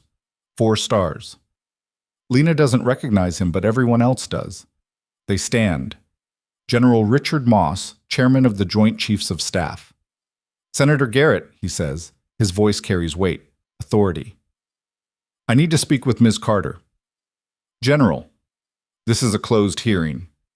I'm aware. I'm also aware that the allegations being made implicate members of my command structure. I have a right to hear them directly. Garrett hesitates, looks at Lena. Lena nods. Let him hear it. Moss sits in the gallery. Lena continues. She watches his face as she describes Phantom, the weapons sales, the deaths, Vance's role, the names of officers who covered for him. Moss's expression never changes, but his hands grip the armrest tighter with each revelation. When Lena finishes, the room is silent. Moss stands, walks to the evidence table, picks up one of the documents, reads it, sets it down. How long have you known about this? He asked quietly. Since last night. And Admiral Stone? She came forward during the hearing. She was killed hours later. Moss closes his eyes. For a moment he looks old, tired. When he opens them, there's steel. Senator Garrett, I hereby request full authorization to initiate a military investigation. Court-martial proceedings against Admiral Vance and anyone else implicated. Immediate suspension of all officers named in these documents. Granted, Garrett says without hesitation. Moss turns to Lena. Ms. Carter, on behalf of the United States military, I apologize. What happened to you, what Vance did, is a betrayal of everything we stand for. Apologies don't bring back the dead. No, they don't. But justice will. You have my word. He leaves. The doors close behind him. Garrett exhales. That's it. The military is on board. They can't stop this now. Can't they? Vickers asks. Stone thought she was protected too. Stone was alone. We're not. This testimony is sealed, but copies have been distributed to 12 different federal agencies. If something happens to any of us, it goes public automatically. A dead man's switch, Lena says. Exactly. They hold Lena at the courthouse for another 6 hours, taking statements, recording testimony, building a case that can't be dismantled. By the time they're finished, it's dawn. Carson escorts her to a safe house on the outskirts of the city, small, nondescript, guards at every entrance. You'll stay here until the indictments are finalized, he says. Could be a few days, could be a week. And then? Then you get your life back, whatever that looks like now. He leaves. Lena stands in the empty house. It has furniture, but no personality. The kind of place people hide, not live. She sleeps for 12 hours straight. No dreams. Just darkness. When she wakes, the TV is showing breaking news. Arrests, 7 senators detained, 4 generals placed on administrative leave. The Pentagon in crisis. The ticker at the bottom reads, Military corruption scandal deepens. More arrests expected. Her phone rings. It's Rake. You watching this? Yeah. You did it.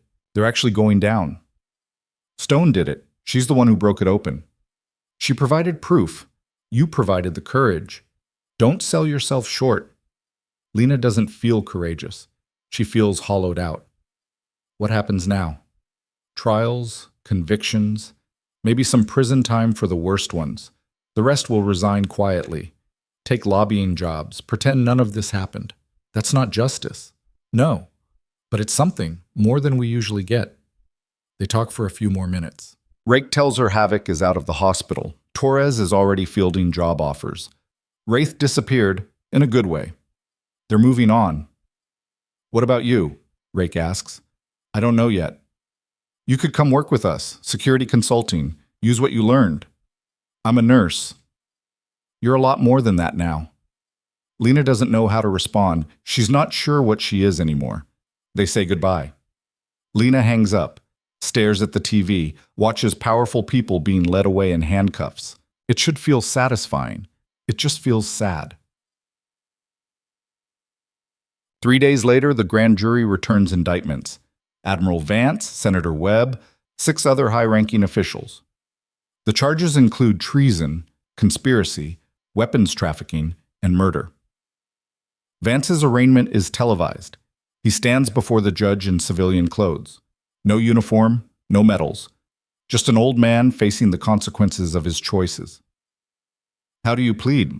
The judge asks. Not guilty. His attorney argues for bail. The prosecutor, a Justice Department lawyer with a reputation for never losing, argues that Vance is a flight risk, access to resources, international contacts, a history of making people disappear. Bail is denied, the judge rules. The defendant will remain in federal custody pending trial. Vance is led away. He doesn't look at the cameras, doesn't make a statement, just walks out with his head down. Lena watches from the safe house, feels nothing. She thought she'd feel vindicated, triumphant. Instead, she just feels tired. That evening, Vickers visits. It's over, she says. You can go home, back to your life. I don't have a home. I'm a travel nurse. I live out of a suitcase. Maybe it's time to change that. Vickers hands her an envelope. Inside is a check. 7 figures. What is this? Settlement from the government. Compensation for what you went through. It's not enough. Nothing could be. But it's a start. Lena stares at the number. It's more money than she's made in her entire career. I didn't do this for money. I know, but you deserve it anyway. Use it. Build something. Help people. Whatever you want. Vickers leaves. Lena sits with the check. Thinks about all the things she could do, the life she could build. She picks up her phone, calls the hospital in Harbor City, the one where this all started. Administrator's office. Hi, this is Lena Carter. I'm a travel nurse. My contract ended abruptly. I was wondering if the position is still available. A pause. Ms. Carter, we've been trying to reach you. The position is yours if you want it. Permanent. Full benefits. After what you did, I don't want special treatment, just the job. You have it. She hangs up, looks at the check again, thinks about Stone, about the soldier in Denver, about everyone who died so the truth could survive. She endorses the check, writes a memo. In memory of Vice Admiral Rebecca Stone, Scholarship Fund for Military Families. She'll go back to nursing, back to the work that matters, but she'll do it differently, with eyes open, with the knowledge that silence is complicity. Her phone buzzes.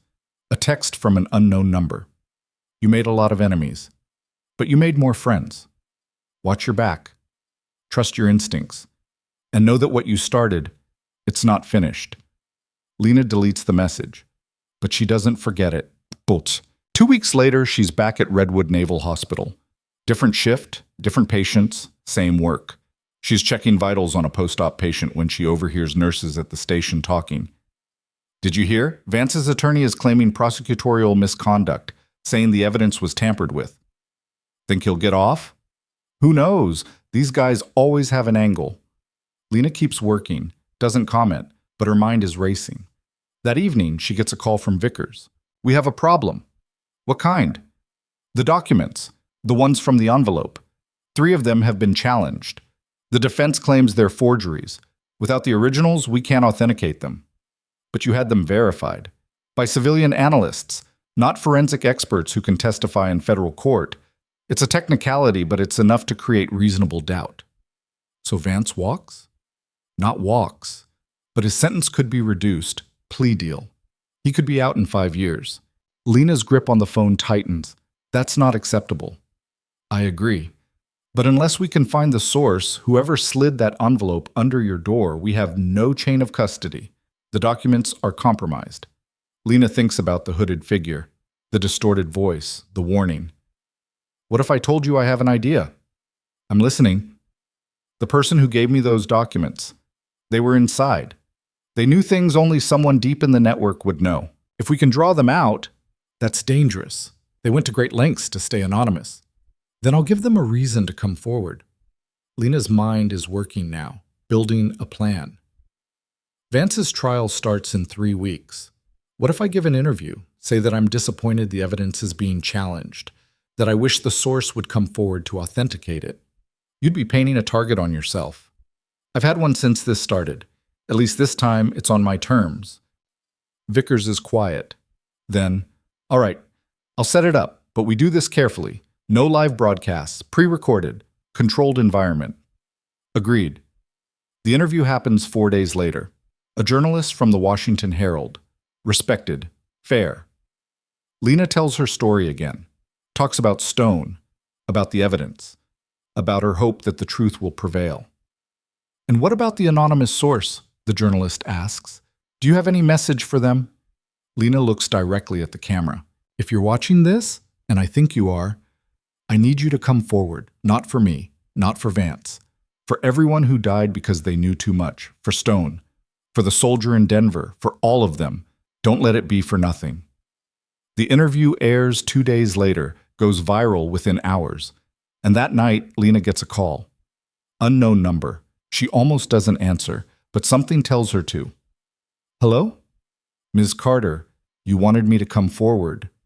The voice isn't distorted this time. It's clear. Familiar. Lena's blood runs cold. Senator Garrett? I'm sorry for the deception, but it was necessary. I've been investigating Phantom for 3 years, collecting evidence, waiting for the right moment. You gave me those documents. I did, because you were the one person who couldn't be bought or intimidated. You proved that. Why didn't you just release them yourself? Because I'm compromised. My staff is compromised. Half of Congress is compromised. If I'd gone public, I'd be dead within a week. But you're a civilian, a hero. People believe you. Lena sits down. Her legs won't hold her. You used me. I gave you the tools. You chose to use them, and you did it better than I ever could. Stone is dead because of this. Garrett's voice cracks. Rebecca was my friend. I recruited her. I got her killed.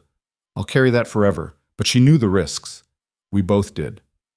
And now Vance is trying to plea out.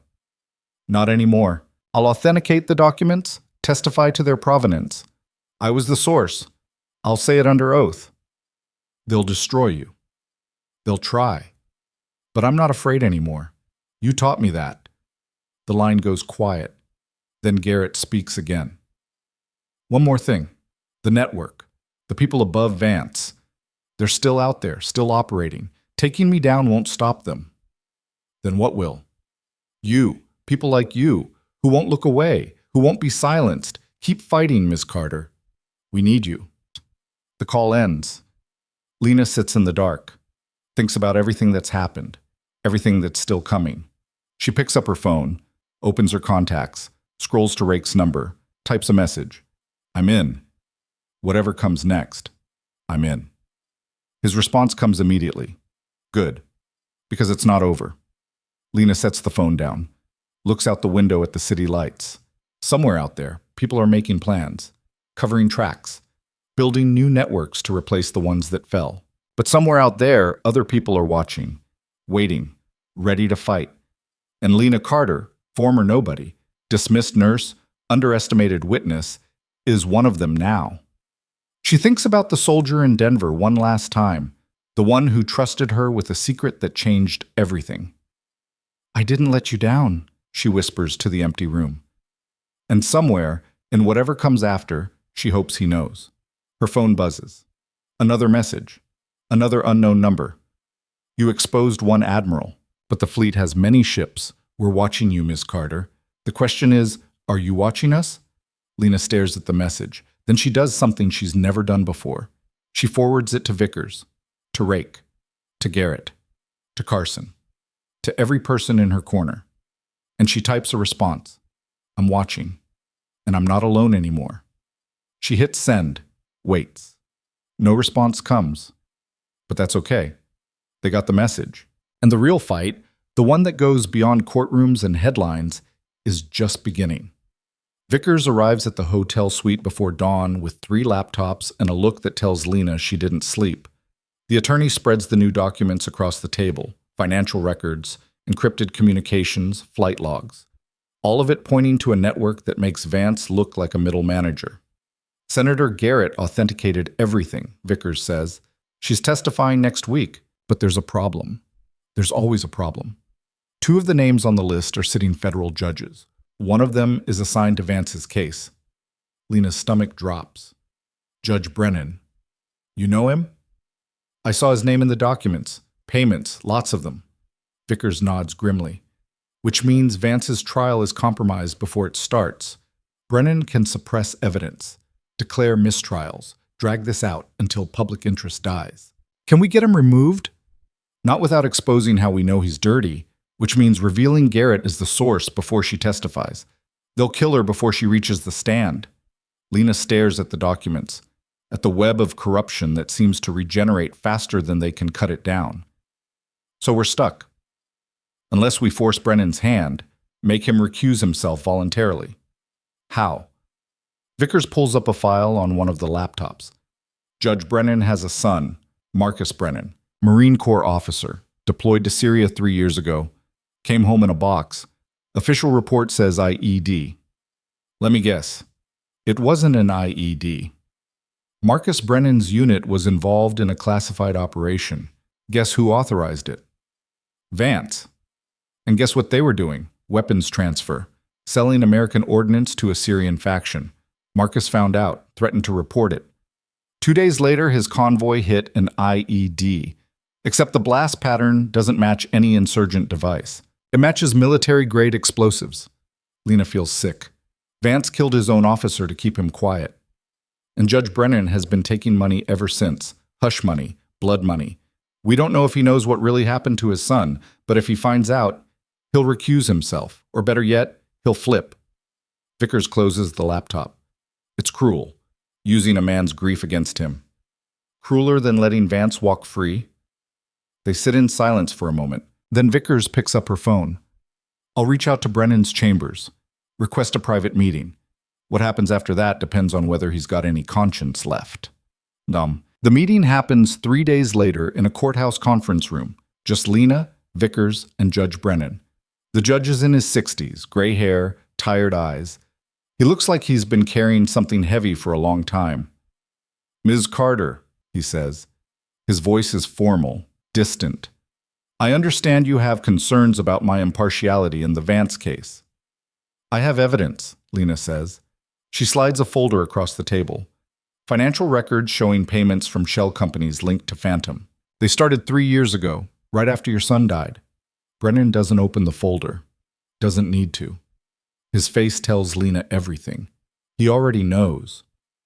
My son, he says quietly, was a hero. He died serving his country. Your son was murdered because he tried to expose corruption, and Admiral Vance gave the order. Brennan's hands are shaking. He clasps them together. You can't prove that. I can. Lena pulls out another document.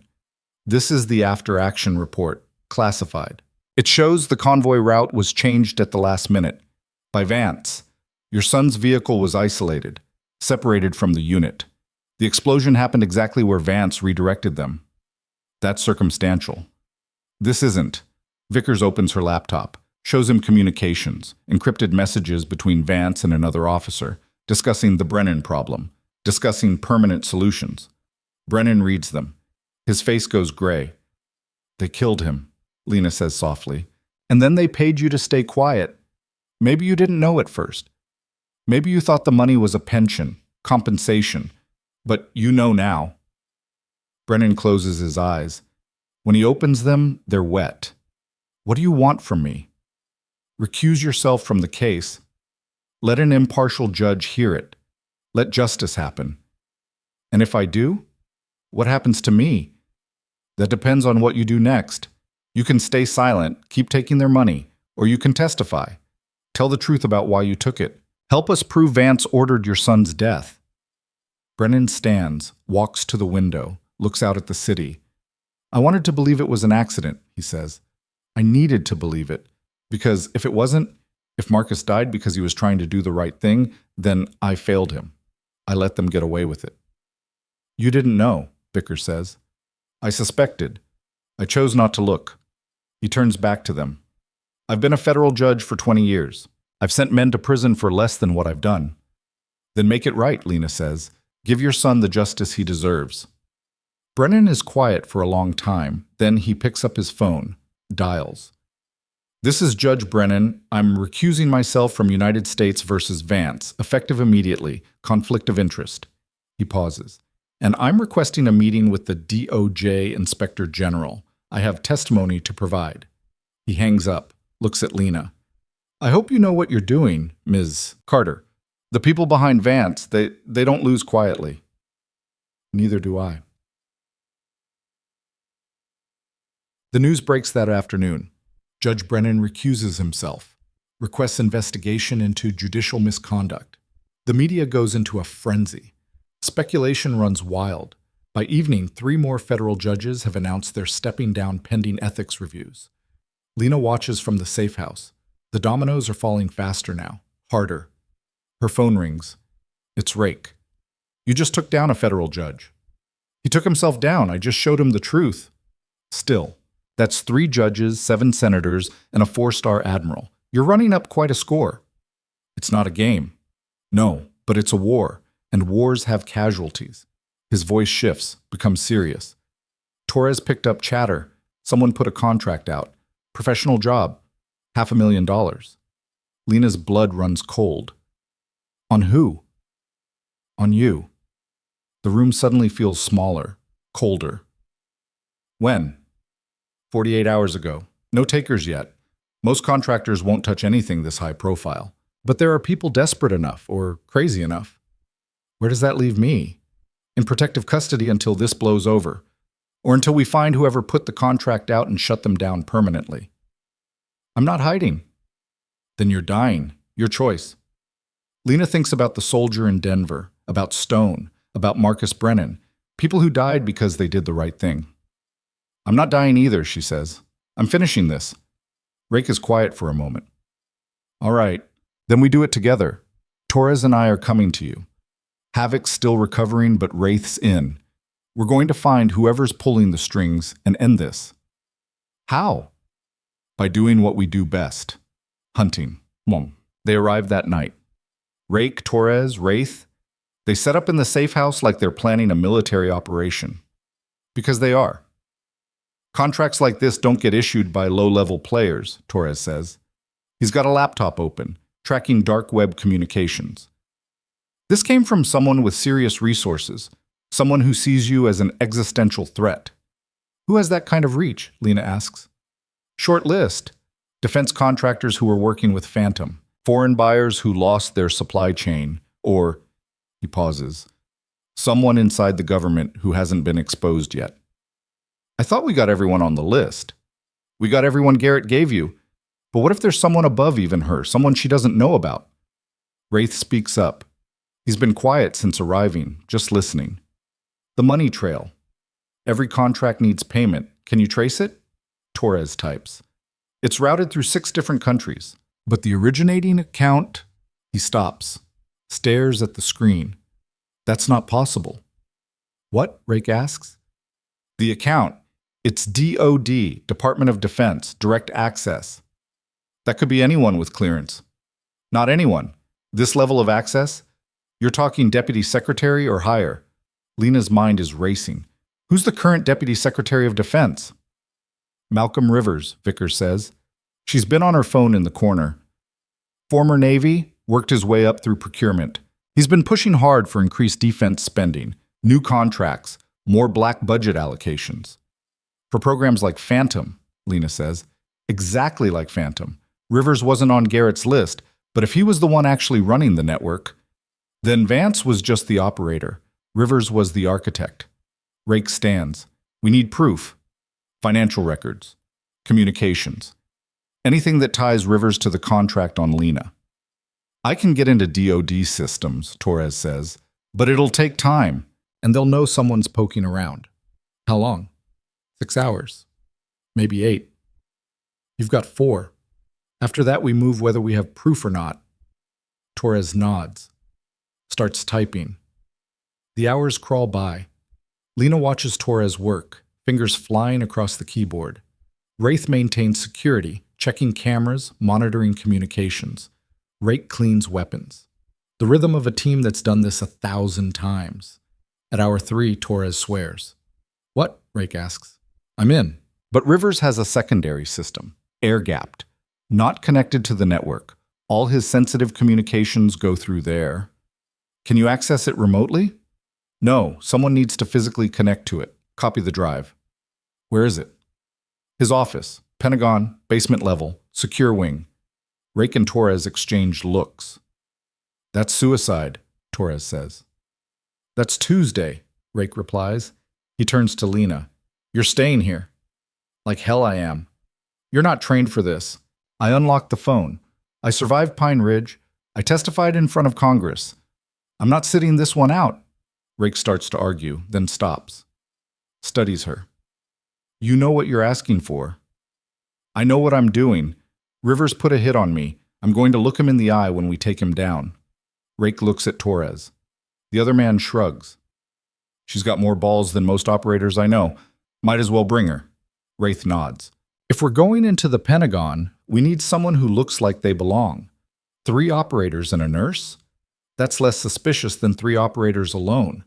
Rake doesn't look happy, but he doesn't say no. All right, but you follow orders. When I say move, you move. When I say run, You run. Understood? Understood. Good. We leave in 30 minutes. They drive to the Pentagon in a stolen maintenance van. Torres has credentials that'll get them through the first checkpoint. After that, they're improvising. The Pentagon at 3 in the morning is quieter but not empty. Security patrols, cleaning crews, workaholics burning midnight oil. They park in a service area. Torres hands out badges. These will get us through the doors, but biometric scanners will flag us if we try to access secured areas. So we don't access them, Wraith says. We create a diversion, pull security away from River's office. What kind of diversion? Wraith smiles. It's not reassuring.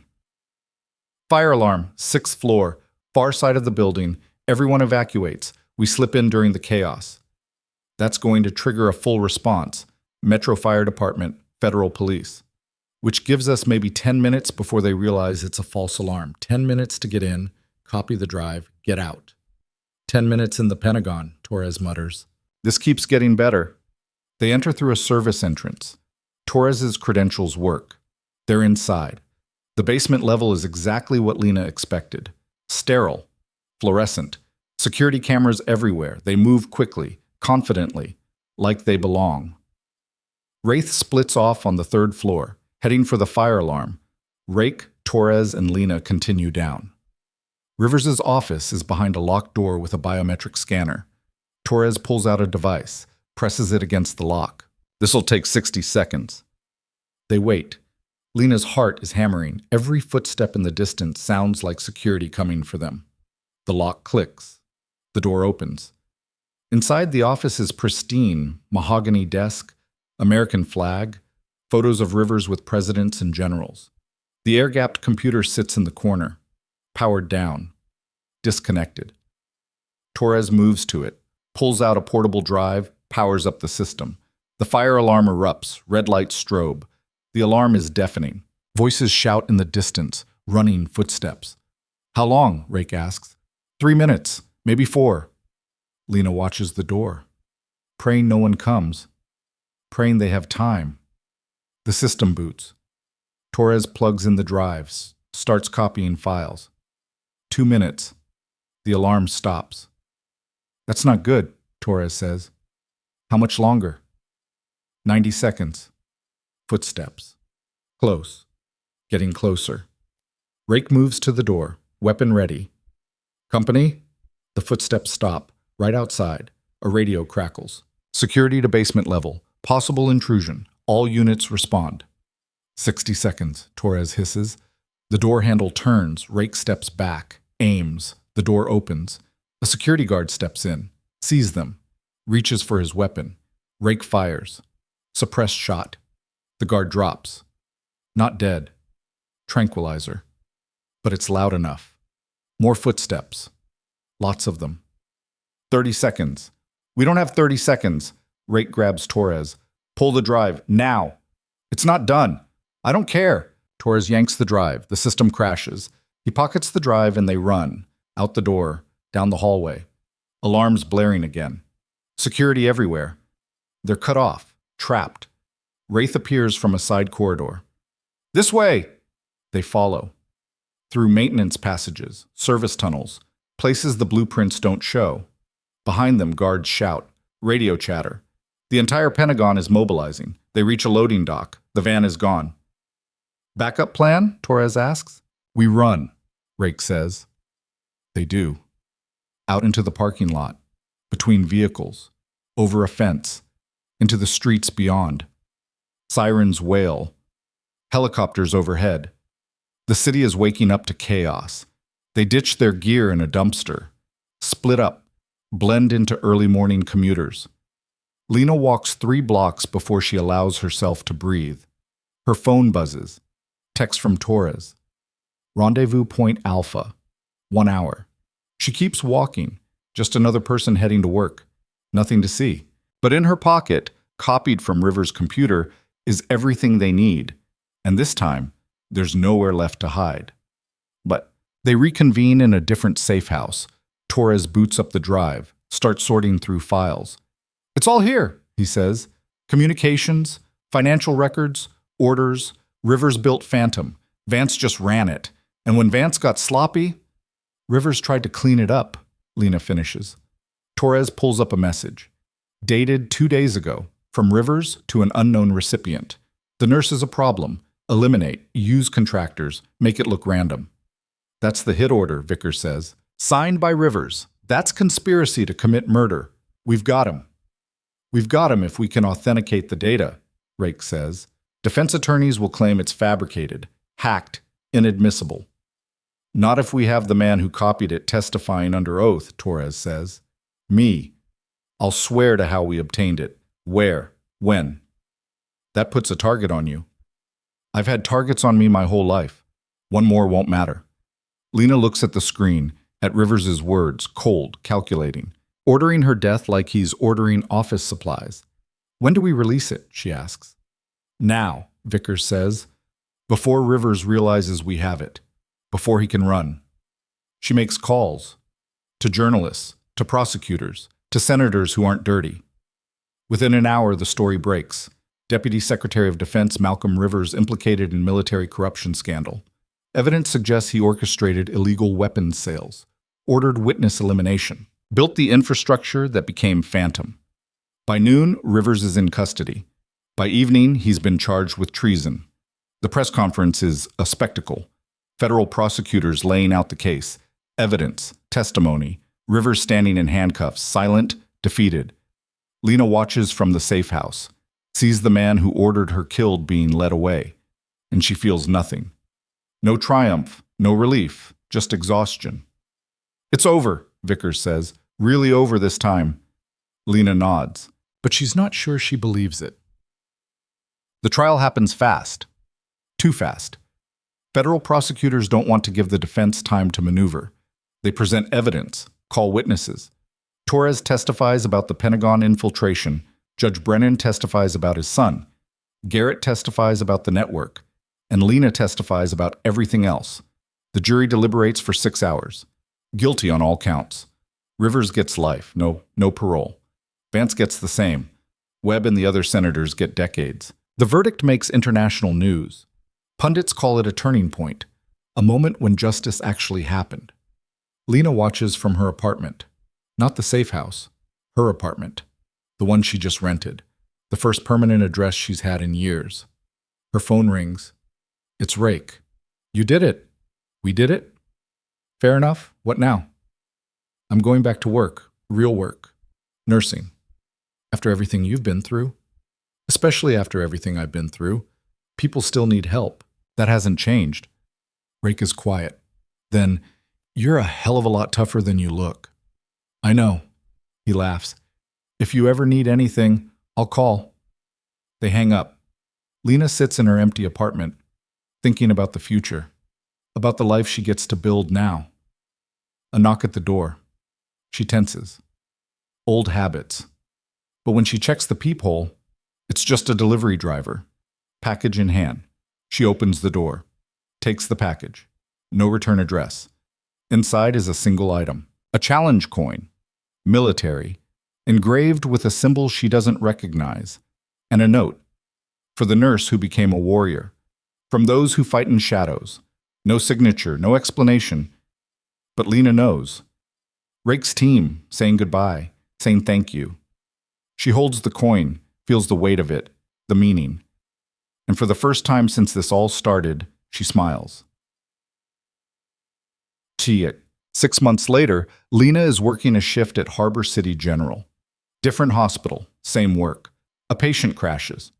She runs the code, saves him. The family thanks her, calls her a hero. She doesn't correct them. Because maybe she is. Not for the trial, not for the testimony, but for showing up, for doing the work, for not looking away when it would have been easier. Her shift ends. She's walking to her car when she notices someone watching her. A man, older, suit. He doesn't approach, just nods. Then he's gone. Lena gets in her car, drives home, doesn't think about it. But that night, her phone buzzes. Unknown number. She almost doesn't check it, but curiosity wins. The message is simple. We know what you did. We know what you cost us. And we know where you live. This isn't over, Ms. Carter. It's just beginning. Lena stares at the message. Her heart doesn't race, her hands don't shake. She deletes it. Then she calls Rake. I think we have a problem. Talk to me. She tells him about the message, about the man watching her. Rake is quiet. Then, Rivers had partners, foreign contacts, people who weren't on any list. They're coming for payback. Let them come. Lena, I'm not running anymore. I'm not hiding. If they want me, they can try to take me. But I'm done being afraid. Another pause. You sure about this? I'm sure. All right. Then we'll be ready. Torres is already tracking the number. Wraith's pulling surveillance footage from your building. We'll find them before they find you. And if they do find me first, then you remember what I taught you. Stay sharp, trust your instincts, and don't hesitate. I won't.